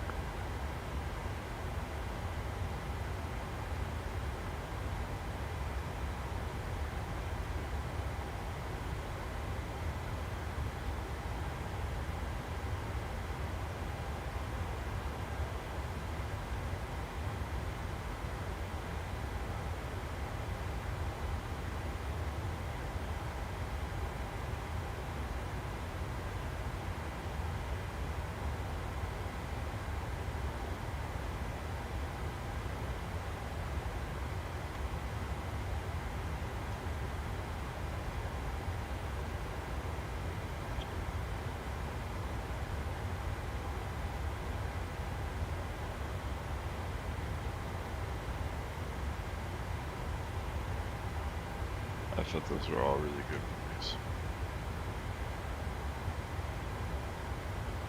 Kind of bummed about like everything that's going on in Haiti right now because I think Haiti.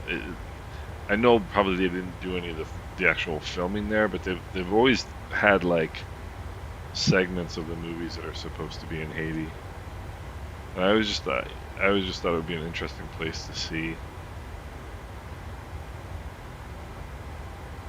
And I guess, you know, whenever I say anything like that, I always feel like an idiot because, you know, there are people that are dying, and I'm sitting here saying like, oh gee, I can't go see the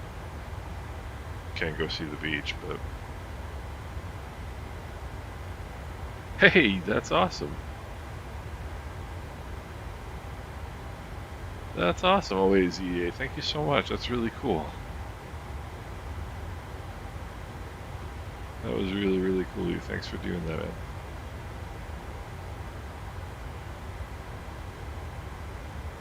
How cool is that? Was that you? So you have OAZEA. You're the first person who's done that on my channel. That's really awesome. Good stuff, man. Thank you.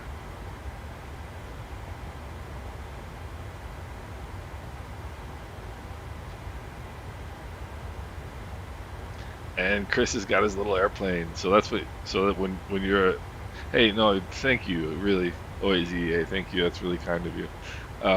So when you join the channel, that's what happens. You get a little airplane next to your name in the chat.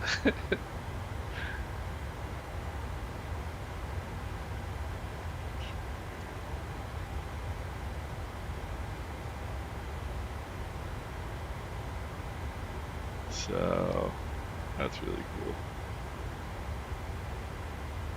Yeah, you see, Chris, see right next to your name now in the chat. There's a little airplane icon. That's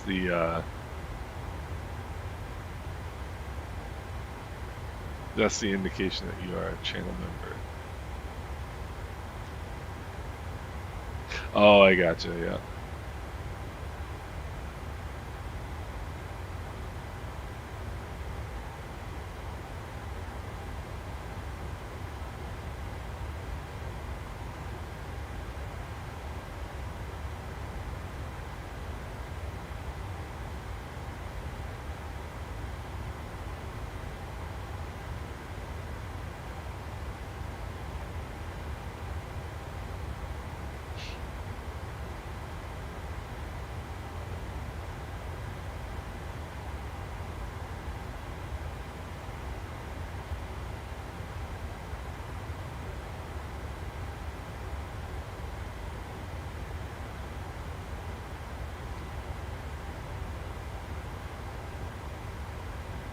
So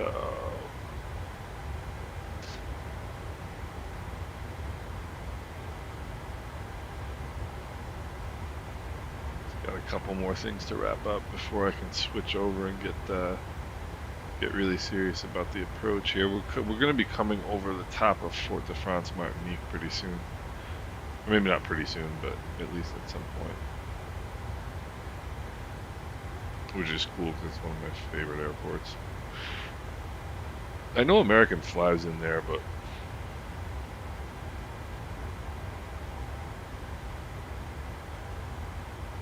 for some reason I don't tend to see it.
Let's see here.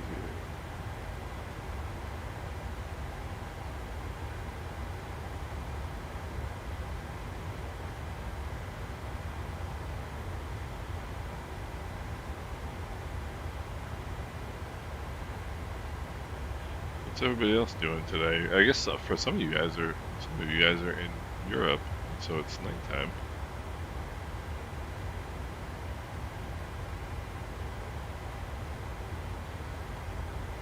Makes this a little easier.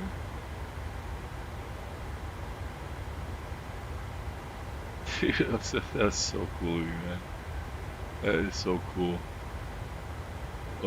OAZEA, thank you so much. It's really awesome. You put a smile on my face today, my friend.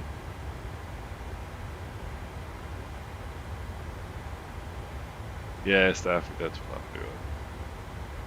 Trying to kind of manage my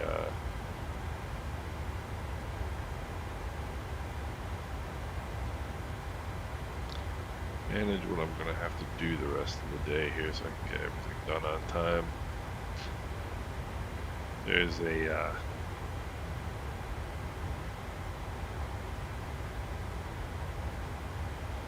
things tend to go hurry up and slow down with my job, so I'm kind of sometimes in a hurry and sometimes just pacing myself.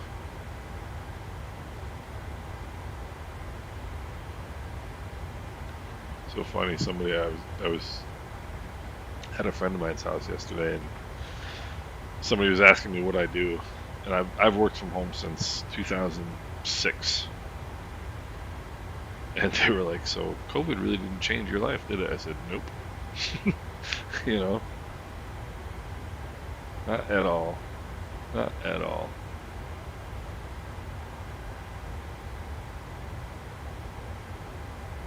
Well, I mean, it changed my life. It didn't change my work life, let's put it that way.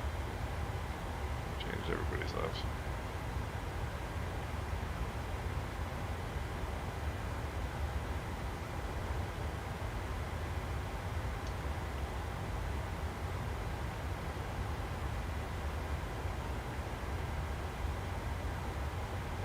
I love working from home. Me and the dog. Me and the dog.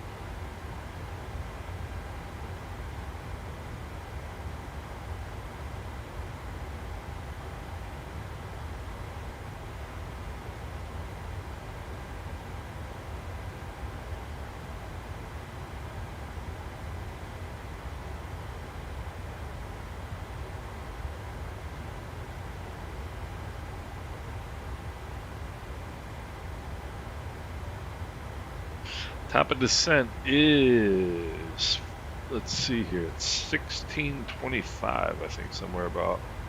16:26. So we got another. Oh shoot, we only have another 10 minutes. So I got everything set up for the approach already. So final approach course is in. I'll check the weather on the way down. Got the frequencies in. Just got the landing altitude in. Just got to brief the approach and try not to mess it up. So that's the plan. That's the plan.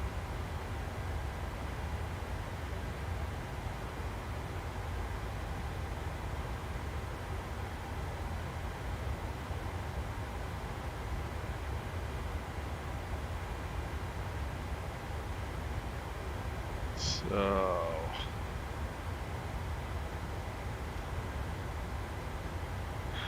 oh wait, ZEA is my hero for the day. It's so funny because I started off the whole public aspect of this sweet man, cool. The whole it's weird because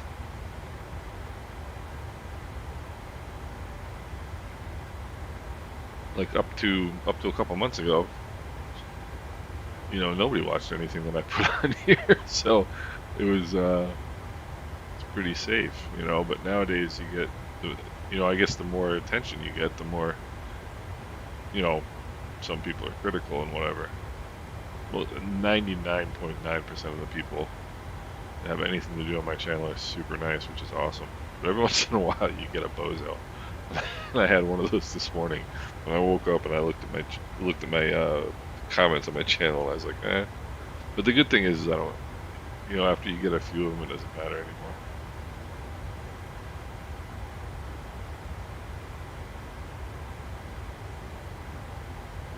So, but then I have things like what 08ZEA has done today, and it just makes my day. You know. So it looks like we got some. What do we got over here? That is going to be Dominica. Hey, Shmarkash, what's going on? That is Dominica. And then dead ahead of us is Martinique.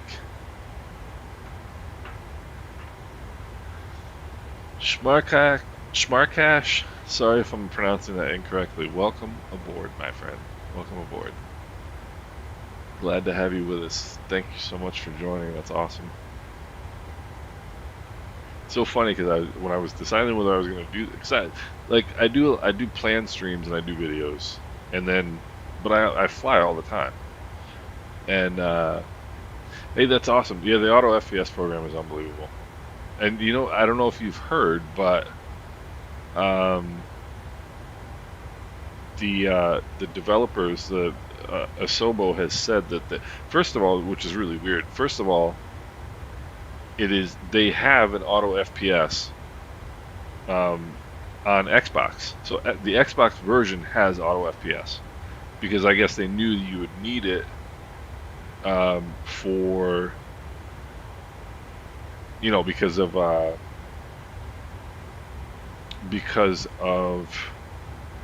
you know, the memory limitations, I guess, of Xbox, and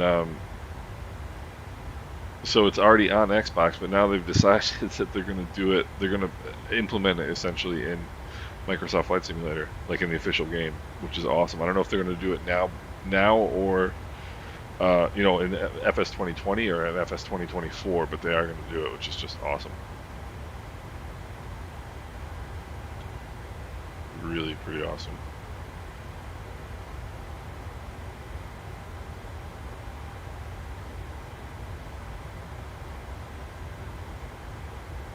So, but thank you so much for joining the channel. I really appreciate that. It's really cool.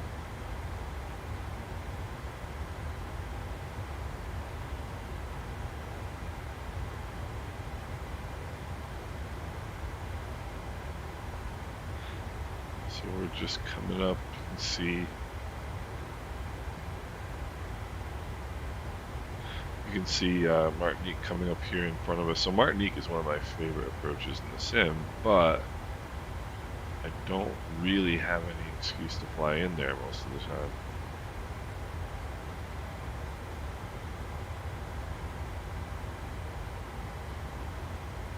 Which is kind of silly. I mean, why do you need an excuse to fly someplace? But not for my, for either Caribbean virtual or American virtual, which are the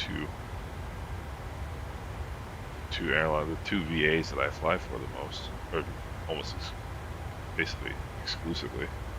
Neither of them fly in there. I think American flies in there, but I think American flies in there in the Airbus. And I'm not an Airbus guy, so. Although I've been tempting about it, though.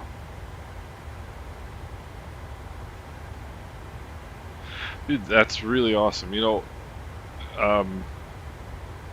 First of all, I really appreciate that. And not only do I appreciate it, I appreciate that you appreciate it. And I'm just glad, because I know how frustrating it can be. Like, especially I think when you have, I think the biggest frustration is the fact that seemingly this performance exists, right? And for whatever reason, we just can't unlock it with the sim. So but if you can do it with third-party apps, why can't they just do it in the sim? And I suppose the reason is because, they're buddies with NVIDIA and they've got to make, everybody's got to make money, right? But, yeah, it's frustrating that this performance is clearly available in the sim, but for whatever reason we just can't get it, And that's the frustrating part. But I'm glad, man, because there's nothing better than like just a smooth running, good looking sim that you can enjoy. There really isn't.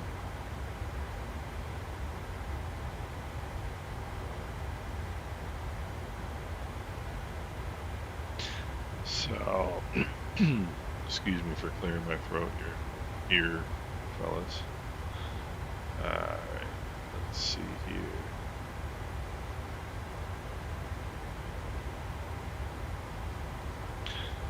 Got one more thing to do here, and I'll be able to go sit down. Martinique, we're coming up on. Let's see.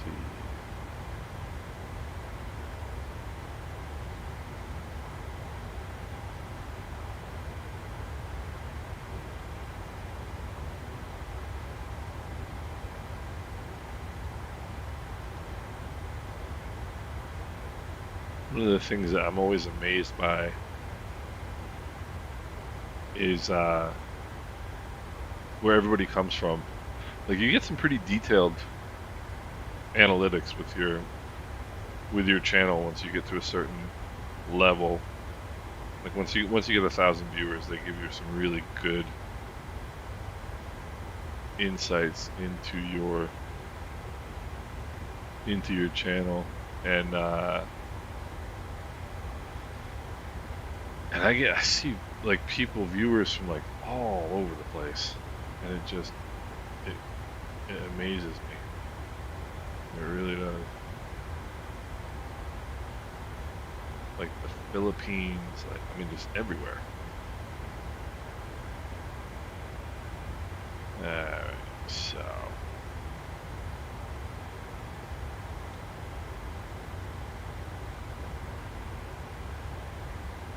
Okay, right at top of descent.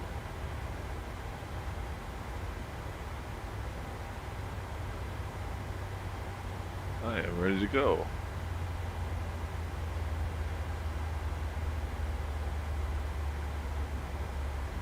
I am ready to go. Hear the engine spooling down.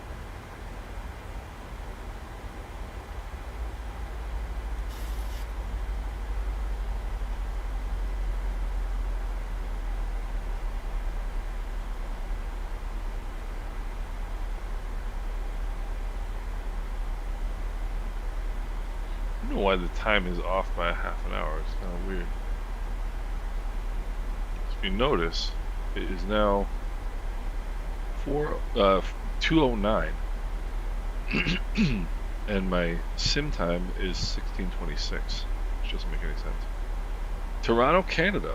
You're not that far from where I am. I am in I'm in central New York, like around Syracuse.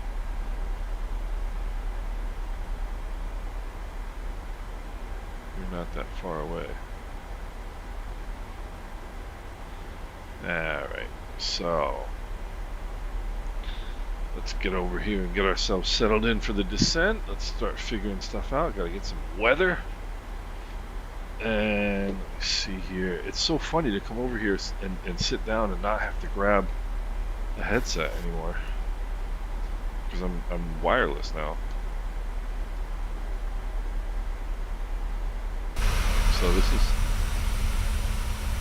right here, right there is Martinique Airport, Fort-de-France Airport.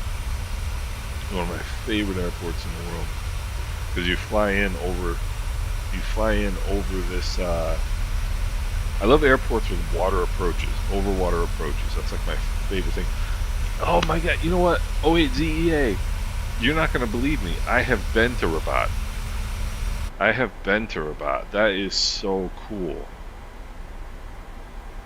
I went to Rabat in 1994 when I was a lad. I was going to school in Germany at the time.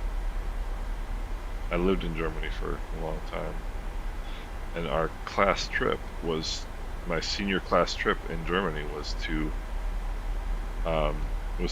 Morocco, and we went to Rabat, we went to Marrakesh, we went to geez, I'll have to look and see. We went to a ton of different places. What a beautiful country. The thing that amazed me the most about Guadeloupe, about Morocco, was the variety of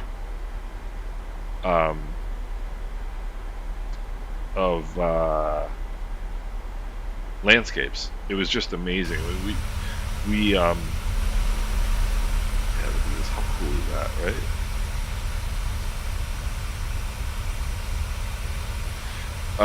There's we actually climbed the highest mountain in North Africa, which was Mount Toubkal, which I'm sure you're familiar with. Let's see if we can get some weather here. Whoa, it's a little close. We went out into the desert for like a 2-night desert trip. 1800 Zulu. Why is this saying 1800 Zulu here? 1630 Zulu here. What is Zulu time right now?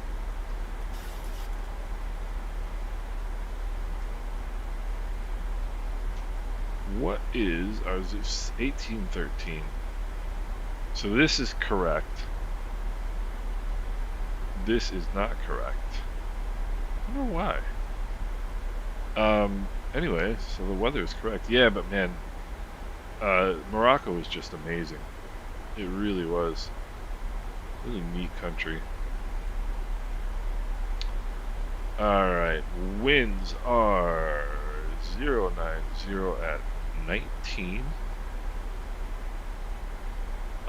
Temperature 30.24.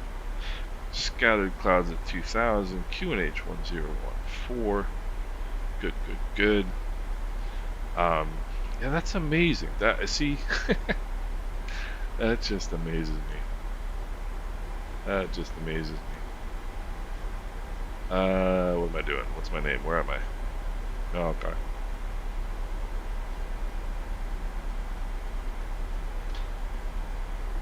And Stafford, you're not very far from me at all. As a matter of fact, I've been to Ottawa too. I have not been to Toronto.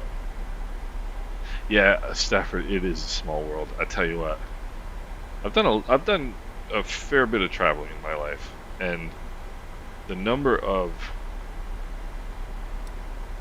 coincidences, or I shouldn't call them coincidences. But like the number of the number of times I've just been completely amazed at who you run into and where, and the connections you make is wild. It really is.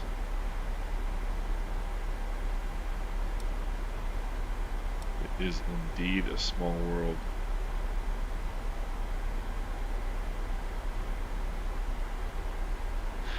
You know, so Heiko, when I was very fortunate. I was a Rotary exchange student. Hey, OAZEA, thank you so much, man. It was so, or I shouldn't say man, I shouldn't assume that, but thank you. Dude, I really appreciate you coming by. I really appreciate you joining, and really appreciate you joining us, you know, and hanging out. Please, please, please come back. Really appreciate it. Have a great rest of your day. Yeah, Heiko. So I was a Rotary exchange student in Hamburg, and it was funny because I was from a small town in New York, and I was like really fortunate to get that that opportunity. And when I got to drag is required, is it really? Oh, you know what? So the reason I'm getting this drag required message, and it's actually not too bad. It's actually not too bad. It's just a little annoying because what happened is I forgot to set my what's it called? I forgot to change my cost index. Dearborn, Michigan. Dearborn, Michigan. I don't know if I've ever been to Michigan. I've been to more places like other. You know what's weird? I've never had this.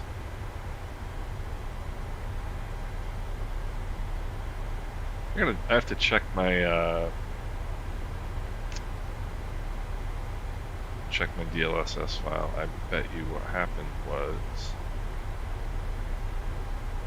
Oh, it's updated. Weird. I've never had this sort of ghosting on this part of the screen. But anyway, and so when I went to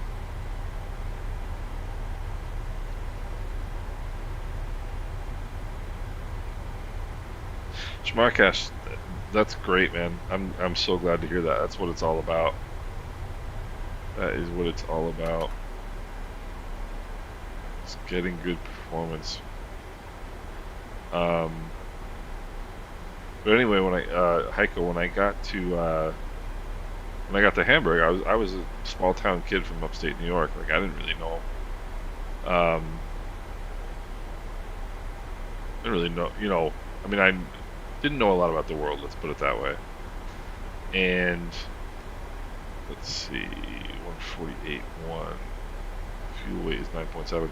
And so when the school trip thing came up, there were like 4 different school trips for my German class, and one of them was Morocco, and the other ones were like London, Italy, Barcelona, and my host parents were really cool people,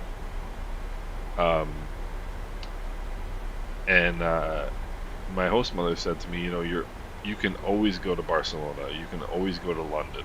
You know, like these trips you can always do. But trips like going to Morocco, you're not always going to be able to do. And she was absolutely right. And so I went to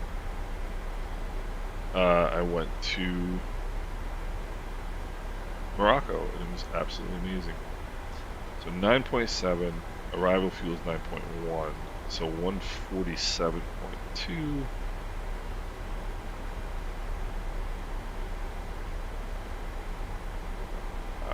150 knots is kind of quick. I'm going to do a flaps 40 landing, which in some ways makes life easier. Just a part of ANU, Captain Hughes. Captain Hughes in the house. Alright. And there is Barbados. So,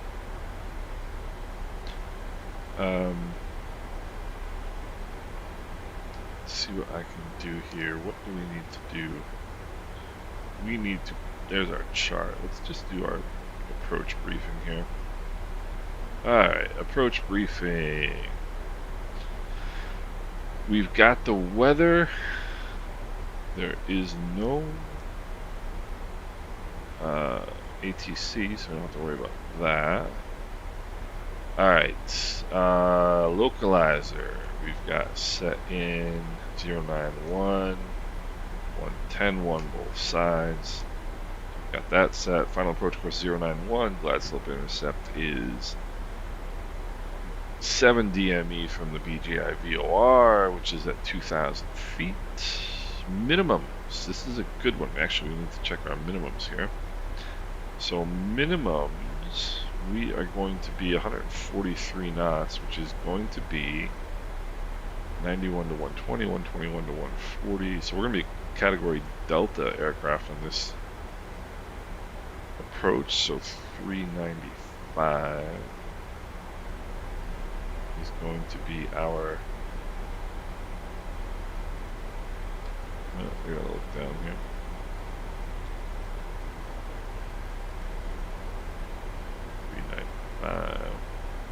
Huh, 394. Alright, 395, and then we go up top. We go source all one, source auto. Then we come back down, and we got our 395 on this side. Where are we? 395, there we go. Alright. So we are a category Delta aircraft. Airport elevation is 169. That is in. Alright, missed approach. Missed approach, my favorite part. Missed approach. Climb straight ahead 3000 on track 091, then a right turn directed BGI VOR and hold. This is a non-standard holding pattern because it's left-hand turns. Left traffic is normal. Right turns are normal in a hold, which doesn't make any sense. Chris, the airship, yeah. No, but it's supposedly, they said it's like really high fidelity, so it's kind of interesting. Their whole project, that group, I forget the name of them right now. I saw somebody asking this question in one of the forums. I can't remember if it was the official forum or one of the other forums about the fact that you can create a different era if you wanted to, if you edit enough scenery, and the group that made the Hindenburg has created 1930s airports for all over Europe and all over the US. It's unbelievable. Really, really cool. So we would be coming, that would be a direct entry into the left-hand holding pattern. So DME is required, we got that. And let's see, so there's glide slope intercept. 3-degree glide slope.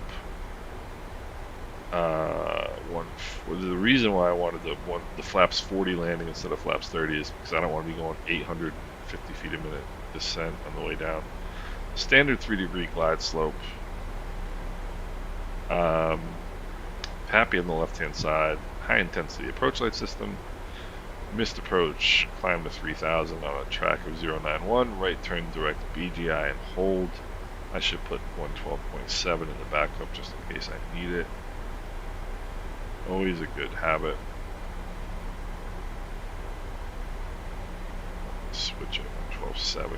Heiko, I'll read what you wrote in just 1 second. And yeah, missed approach point is at the middle marker 1.9 BGI. Straight in ILS 395. Alright, good. I don't think we're going to have any problems with this approach, because the weather is fine. The only problem might be the person flying it.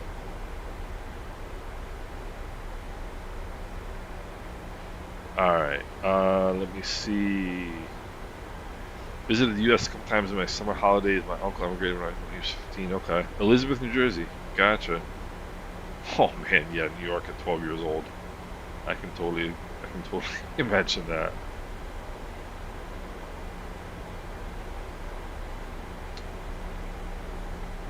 So, Heiko, is that the LZ-129? That's the official designation for the Hindenburg, I assume.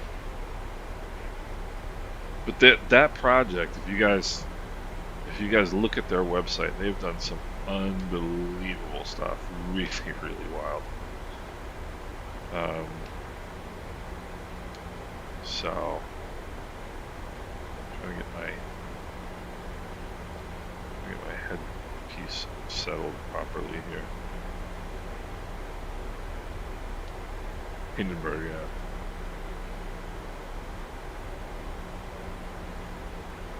You know what's really wild? So there's a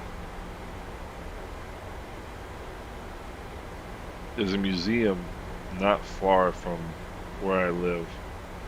It's the I'll type it in. It's the old Rhinebeck Aerodrome, and they have all of these old, like, World War I, World War II planes, basically World War I planes. There's a lot of, like, open cockpit, World War I planes, and they built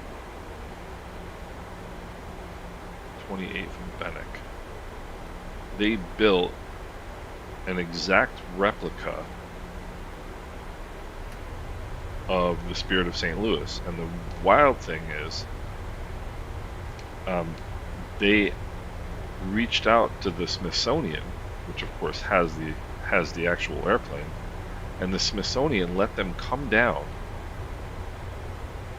and take, like, measurements and everything to get an exact recreation of the Spirit of St. Louis. Unbelievable.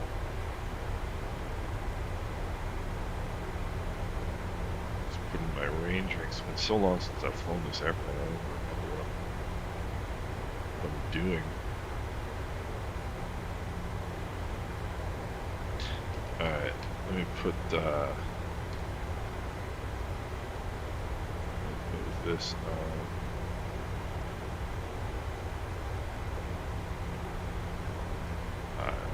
my wins.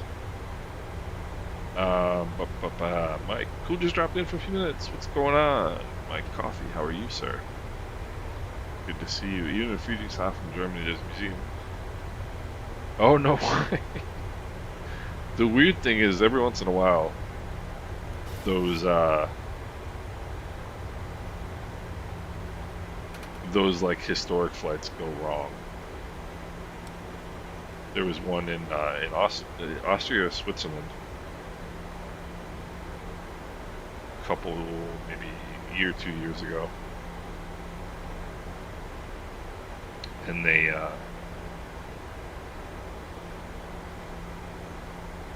they flew like I forget what it was. It was a World War II German plane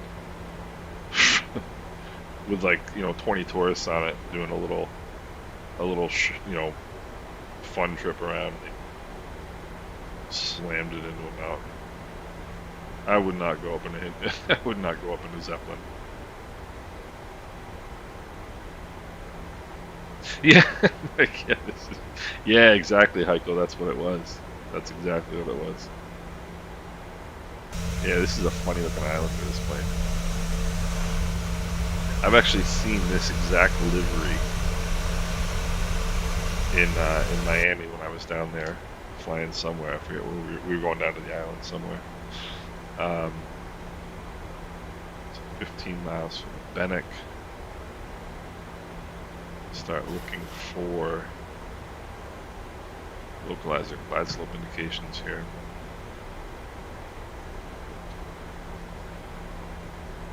take a quick look at any traffic. I don't see any traffic.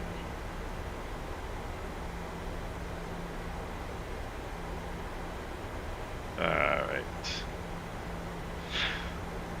Let me see here. Bridgetown. I knew it wasn't Grand Adams. It was stuck in my head for some reason. Bridgetown traffic. American 2063 is 25 miles to the northwest, inbound runway 9er. Barbados. Yeah. So this is gonna be my first 737 approach with the Toby. So I'm looking forward to seeing how this works here. So this in just a little bit. So on the map, does the star next to the airport mean? Yes, I believe it does actually. I believe it does actually. Alright, we do not have any indications yet on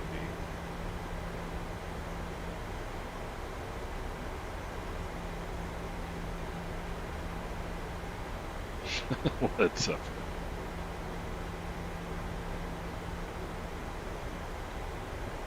Yeah, Heiko, those are some cool planes. I want to get into. As a matter of fact, that Junkers is one of the planes that I think is really pretty cool.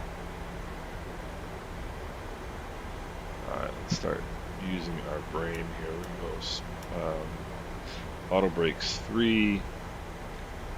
And if we had been using our brain, we would have turned all this on already. Okay.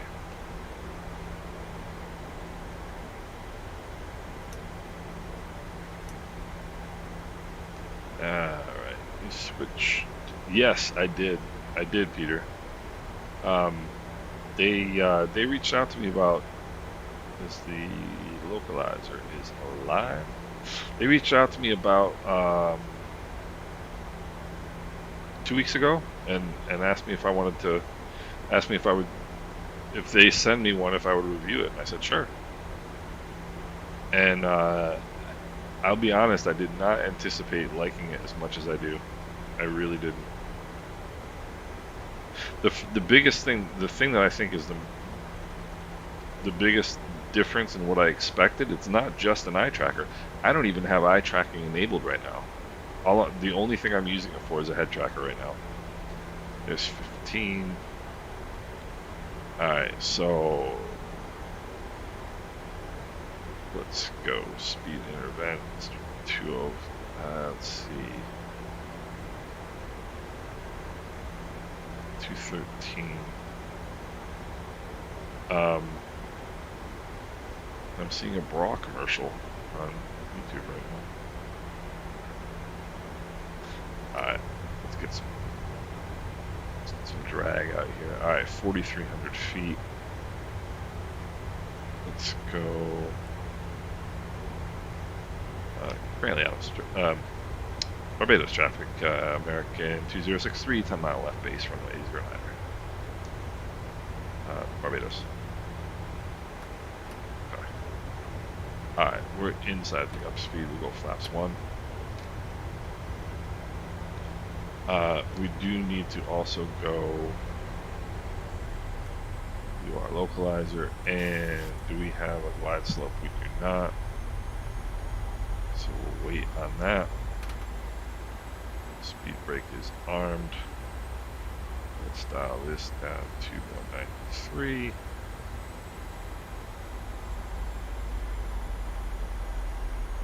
Alright.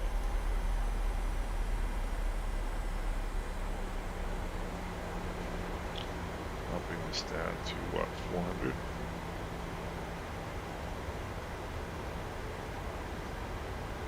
Alright. We'll go flaps 5. And waiting for a glide slope.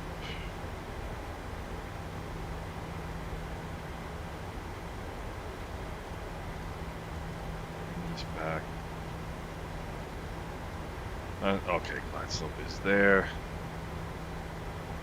Approach button. Alright, localizer is captured. This is a rather steep turn. Barbados traffic, American 2063, 10 mile final runway 09, Barbados. Alright, and we're going to bring this right back to 143. It's not going to like it, but that's okay. I know, but we're not going to get there. Once we hit 2500, we're going to gear down flaps 15.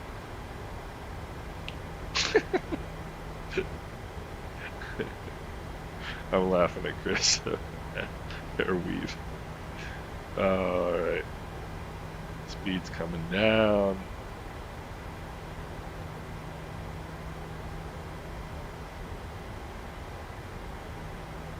I'll go gear down flaps 15.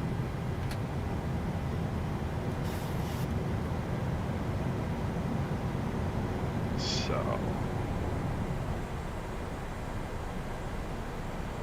2 miles from Elixir.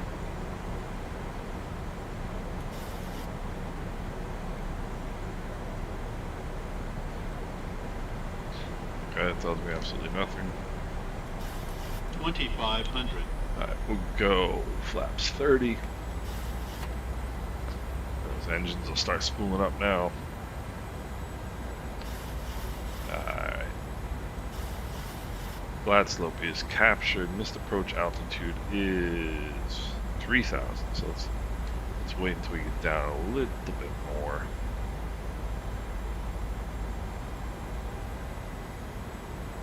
Alright, and flaps full. Alright, speed brake is armed, flaps full, auto brake is set.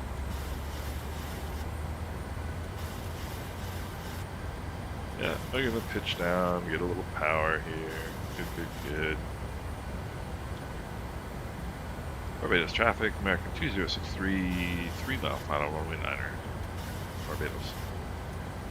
Probably not a 3 mile final, but that's alright.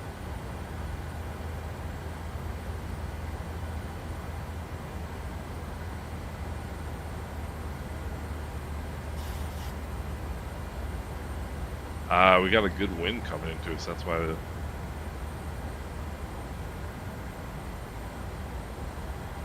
I love how the water gets, I love how the water gets, you get basically white caps in the water, it's pretty sweet. 1500, we were not at 3 miles when I called 3 miles, by the way.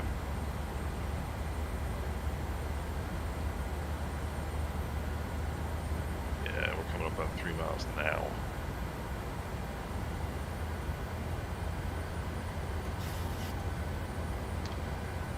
Generally you want about 300 feet per mile above the ground. So at 3 miles you want to be at about 1,000 feet. Okay. Coming up on 1,000 now. 1,000. Yeah.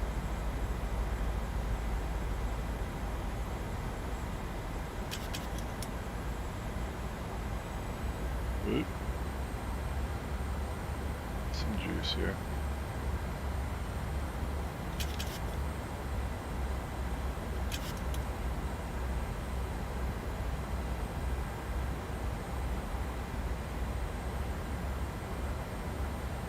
This is a rotten approach already.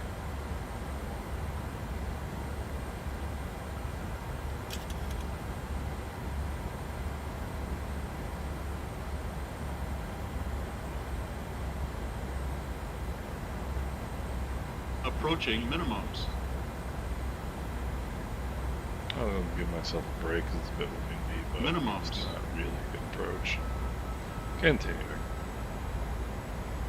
And minimum's right at the middle marker, so at least we're on glide slope. Well, Adam traffic, 10-4-2003, we're 24 to the west, flying Airlines 09, we'll close established 49. 30. 20. 10. At least we kicked out the crap. Not too bad. Not too bad. I've made better landings, I've made worse landings.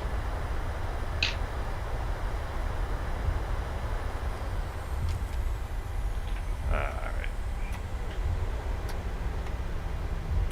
Let's go, oh.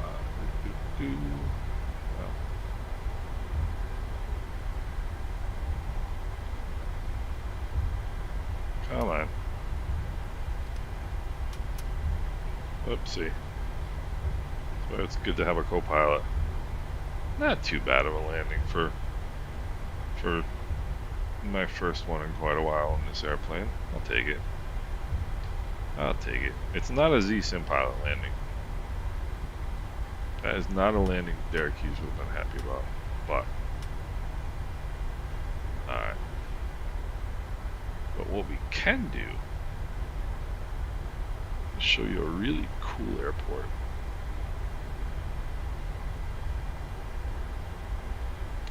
That's what we can do.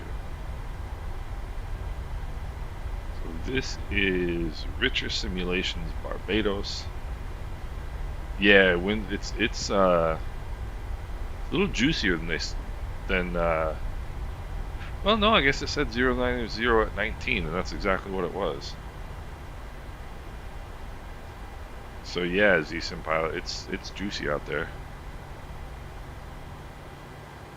But it was pretty consistent anyway. Alright, cool. So we'll come down here, we'll turn the parking brake, go up top with the APU. Go APU. Keep bleed on. And then we can come back down here. What am I doing? No idea. Cut the engines. Let's go get us some. Let's go get us some ground services. Get some ground shocks here. Cart. We need some. We definitely need some air conditioning here pretty soon. Alright, so these fuel pumps off, turn that off so we don't blind anybody.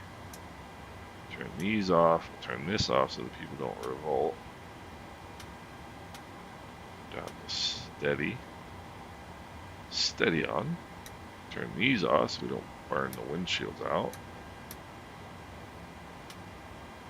And ground power is available. Select some ground power. Turn the APU off. Turn the bleeds off. Do want to get us some air conditioning. So I wasn't too dissatisfied with that landing. Actually, it wasn't too bad at all.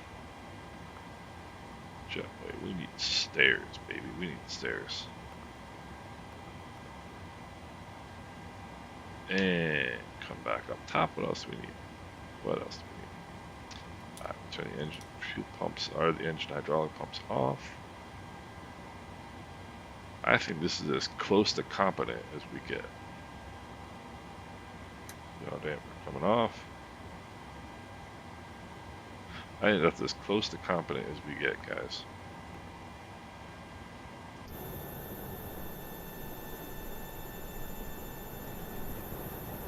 Now we gotta wait for our stairs. So this is like I said, Richer Simulations Barbados Airport is a great airport. Not bad, not bad, not bad. Yeah, Z-Sim pilot, the crowd. I always like a good crab kick out myself. That always makes me feel good. Yeah, just a little bit, beyond the 1,000-foot markers. Let's see how we do here. Let's see how we do. 243 feet per minute. I'll take that. I'll take that.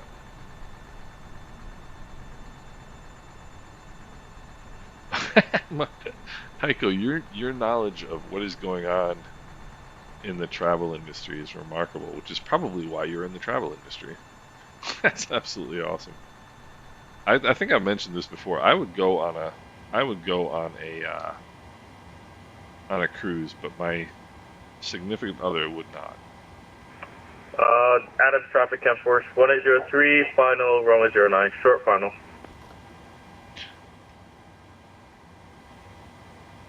This is not Grantley Adams traffic, right? This is no, this is Grantley Adams. I don't even know what airport I'm at. Compare this with Heiko. We've got traffic in sight here. Yeah, Smarkash. You're gonna have a. Thank you, man. I appreciate that. I appreciate that a lot. Wasn't too bad. And we're gonna hang out here and wait for Z-Sim Pilot to come in. You guys want to? Oh, you know what I should do? I wonder if I can get my. Oh, okay.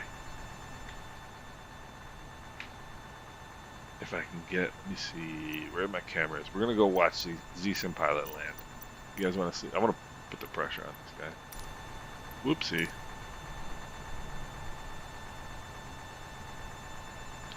You guys want to see somebody land an airplane?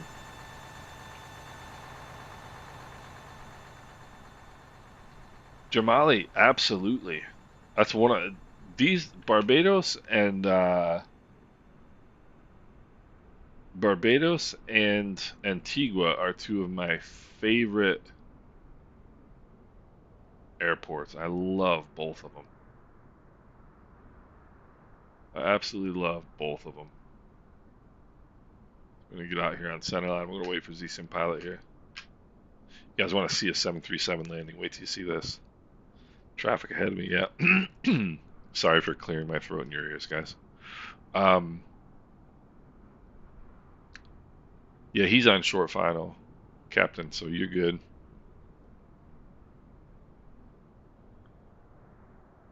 Oh, I see what you're talking about. There's somebody in a 777 coming in too.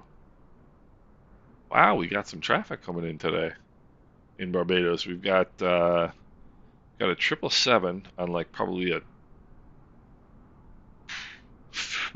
30-mile straight-in final, and then we've got Z-Sim Pilot behind him out of VC Bird, and then behind him we've got somebody also out of VC Bird. Jamali, Antigua is one of my absolute favorite destinations in the Caribbean. Absolute favorite. Love flying in there. I've never been there myself, but my cousin went a year and a half ago for his on his honeymoon, and he absolutely loved it. He and his wife are not like island people. They just decided let's go to an island, and they went to Antigua, and they were just like they were blown away.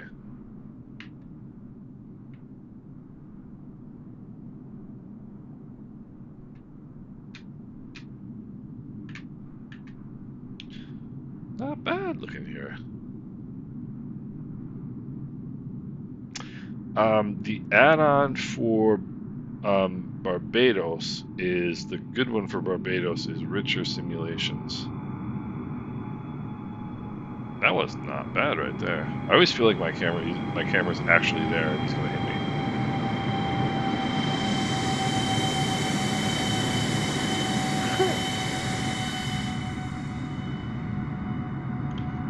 And let me look up.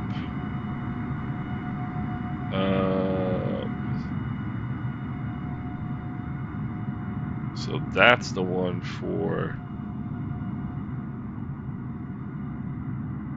Jamali. That's awesome. Are you on Vatsim?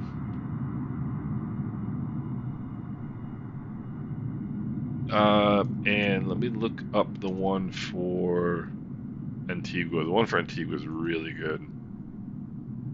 I always forget the name of the developer for some reason. Let's see. Tappa. Tappa is Tropical Sim. That's another really, really good one. Tropical Sim. I love that airport. Adam traffic runway 09 clear. So those are the two, Schmarkash, those are the two add-ons. And let's see what we got coming next. We've got a 772 coming in here pretty soon. So yeah, but we can take a look around this airport while we got time. You got all the oil storage. You've got, obviously the thing I like. Whoopsie, I'm incompetent with using this, by the way. I really like the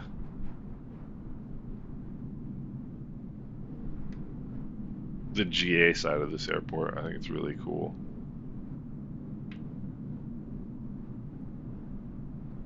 Look at that. There's an Islander right there. It's cool seeing my plane over there. But this is a really nice job with this airport.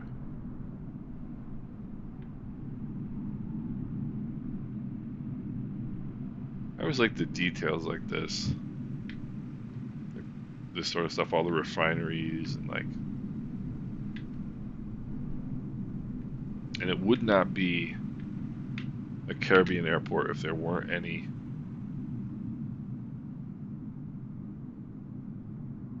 what are those containers, the shipping containers. They're everywhere in the Caribbean on airports. I don't know why. They did a really nice job with this airport. So get over here, we'll wait for Z-Sim pilot. I'll file my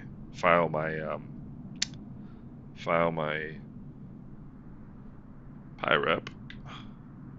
So my plan is I need 40 more hours with American Airlines Virtual before I can fly the 777, which didn't make any difference because the 777 is not, there is no 777 right now. But now that the PMDG 777 is on the way in, it is time to start building those hours so I need to get to 800. I'm at like 740 or 760 something, I don't know. So that's the plan. So this was a really cool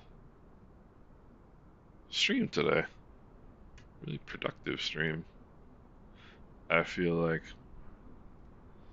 Let's see. So Jamali, are you from Antigua, I assume? We've got some folks on here from your area. We've got an Anguillan coming in, a native Anguillan. I am a wannabe Anguillan.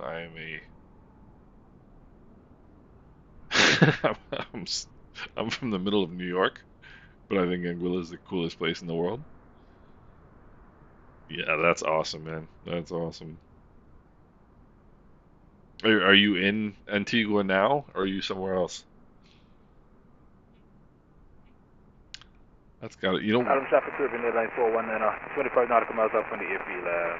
Adam traffic. We're passing through 5,500 feet. Nice. There's Captain Hughes.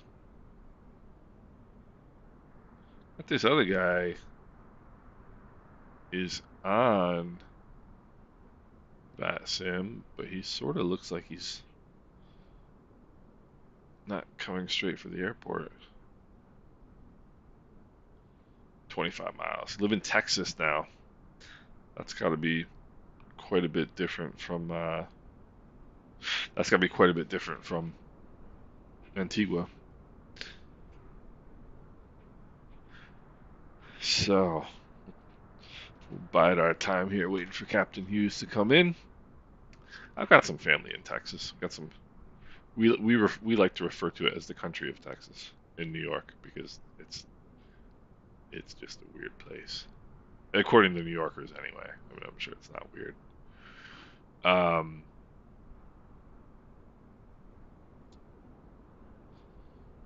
definitely is. Yeah, we've got family in Austin. Austin is like the only.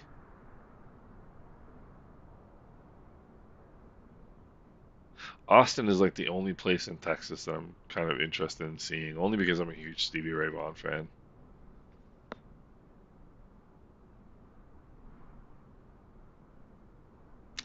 So,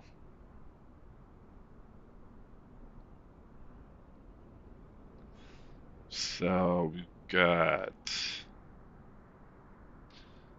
we have got Captain Hughes on his way in.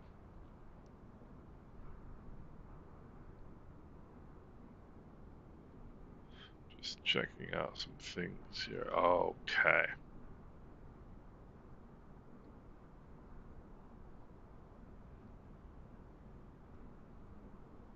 Okay, we should be seeing a 777 here pretty soon.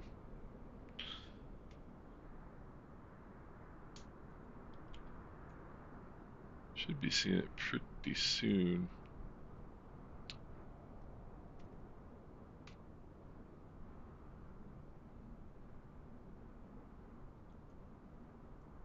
Adam traffic, Caribbean 419, we landed behind the Air Jamaica 4376. We're currently crossing Binnock at 3 nautical miles now. Alright, so he's, hey Andrew, we are already on the ground. We had ourselves a decent landing.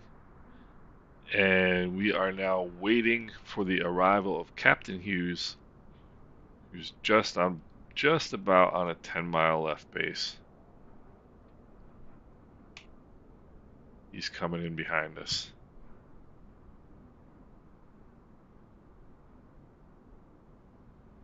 Which is pretty cool. And we've got people from all over the place. This is really cool today. This is really cool. We had somebody on earlier from Morocco, which is really, really cool.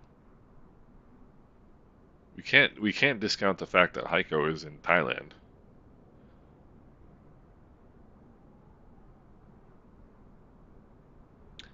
Which is quite a distance as well. And there we go. You can see I saw right for a second, saw the spark of the headlights there, the landing lights.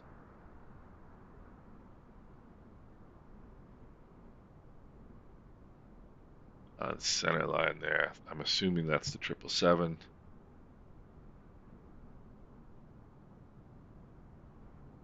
Oh, jeez, that does stink, Andrew.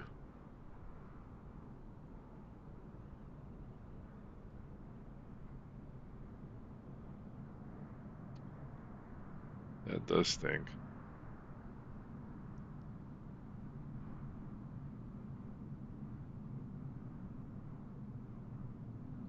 Thought I saw traffic coming in. That's alright. Adam traffic, Caribbean 419, crossing the Lido. We're currently 12 nautical miles up runway 09 on land. Adam traffic. Yeah, that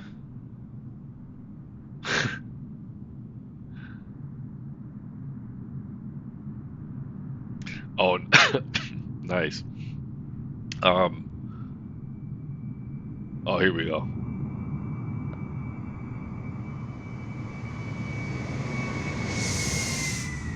Not too bad. Not too bad.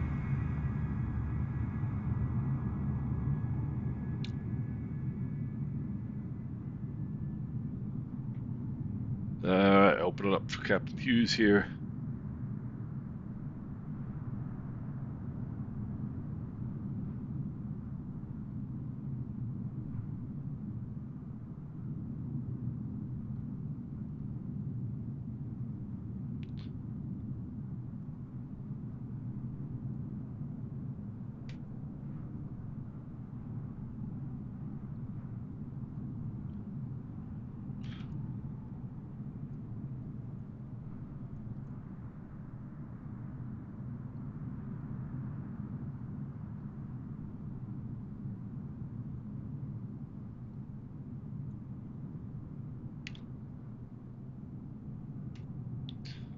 Oopsie. Let's see here.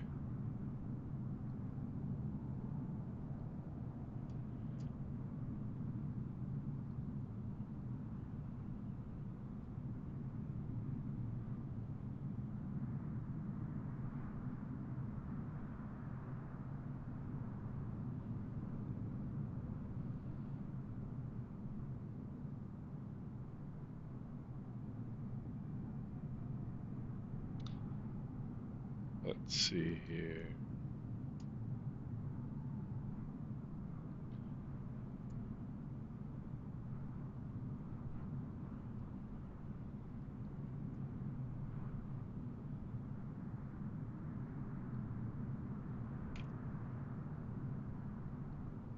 Pardon traffic, Caribbean 419, short on runway 09. Alright, now's the big one.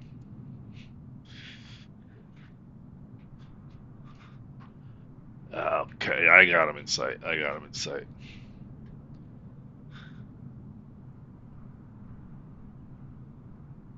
Right on center line. Group flight. Ray Romero, what's going on? Group flight. Group flight. Group flight. Hopefully Wednesday will be the next one, Andrew. I'll definitely post it as soon as we are sure. We had one on Sunday. We had one yesterday. It was really fun.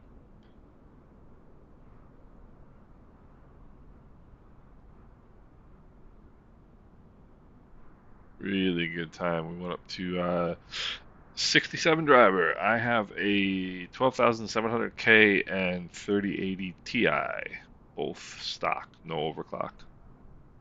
And here we go. For those of you who don't know, this is our good friend Z-Sim pilot arriving. Yeah, if you, I don't know if. Look at this! Look at this! I'm gonna put it right in the 1,000-foot markers. Yeah. Yeah. Oh, baby, here we are. Oh, shoot. I was trying to turn around. He put it right in the 1,000-foot markers. A bugger. Right on center line, too. That was Captain Hughes right there. He lands 737s like I land the Cessna 152. Actually, I shouldn't give myself that much credit. I don't know why my liveries Adam traffic, Caribbean 419, vacated runway 09. I don't know why my liveries aren't working all of a sudden. I think I pulled them for some reason. I don't have them installed, I don't think, for Vatsim, so they're not coming up. I don't know if the beta is the reason why people can't see me. Look at this guy, even taxis on center line. You like that?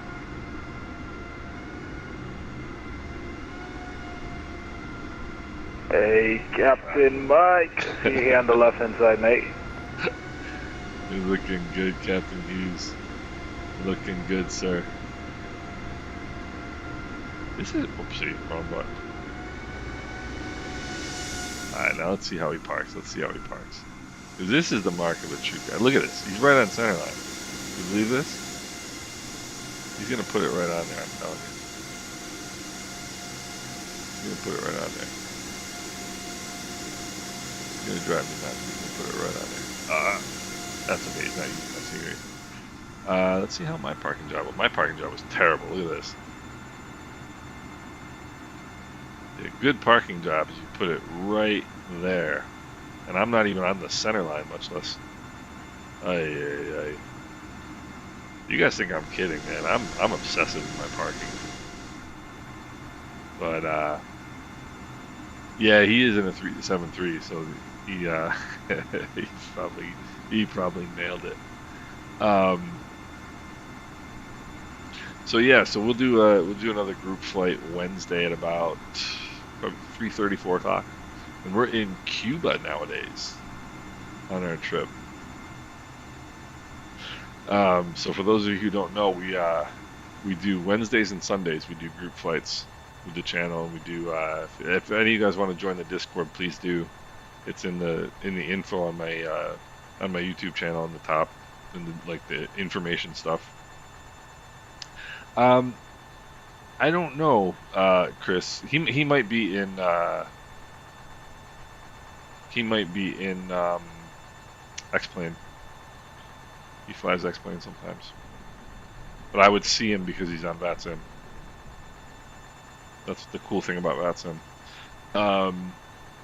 But yeah, so for anybody who's not familiar with the channel, join the Discord, and we fly group flights on Wednesdays and Sundays, and we do like low and slow, bombing around the Caribbean. It's a good time. What did we have on Sunday? We had like 25 people.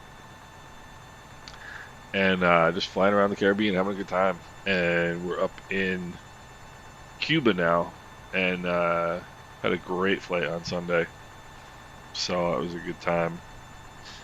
So I'm probably ready to sign off for the day. And this was fun. I'll try and see if I can do this again tomorrow. Now that I have my Tobii eye tracker, I don't have to have a wire stuck to my head anymore, and lets me work and fly at the same time, and chat with you guys. So, Andrew, good to see you, man. Chris, Peter, 67 driver, come back and join us, man. We'd appreciate it. Good to have new faces around. Andrew, Ray, Heiko, Z-Sim pilot. The man, Jamali, have a great flight. Jamali, join the Discord. Join the Discord and make yourself known. We'd love to have you around. Schmarkash, thank you so much for joining the channel today. It was really awesome. Really, really cool of you. Appreciate it very, very much. The support is greatly appreciated. And yeah, Bombasso, good to see you again. And Mike Coffee, as always. Really appreciate the support, and it was a great time today. It was a good flight. I enjoyed it. It was fun. And 08ZEA, who is now not with us right now, but he joined the channel today as well. Really, really appreciate that. And he also was the first person to ever gift a membership to my channel, which was really sweet. And Bravo 737 Stafford. Cannot forget Stafford Edwards. Stafford, really appreciate your support. Appreciate having you with us today. And it was really a lot of fun, guys. So hopefully I can do my regular, my line flying, as I like to call it. Ozzy V, good to see you as well. Jason, good to see you. So hopefully I can do my line flying, as I like to call it, streaming. You know, it's cool. Wheels. Hey Jamie, what's going on? Good to see you,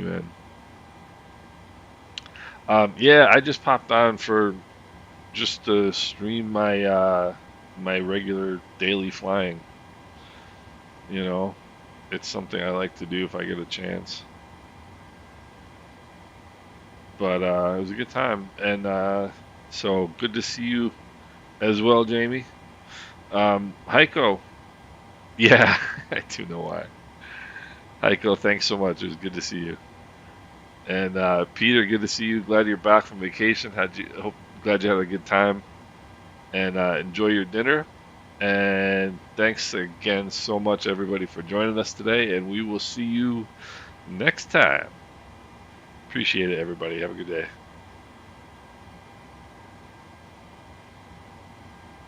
Bravo 737, thank you. I really appreciate you. I'm gonna check out the. I've got your page open, so I'm gonna definitely check it out, and I'll join you guys if I can. It'd be fun. So take care and thanks for coming by.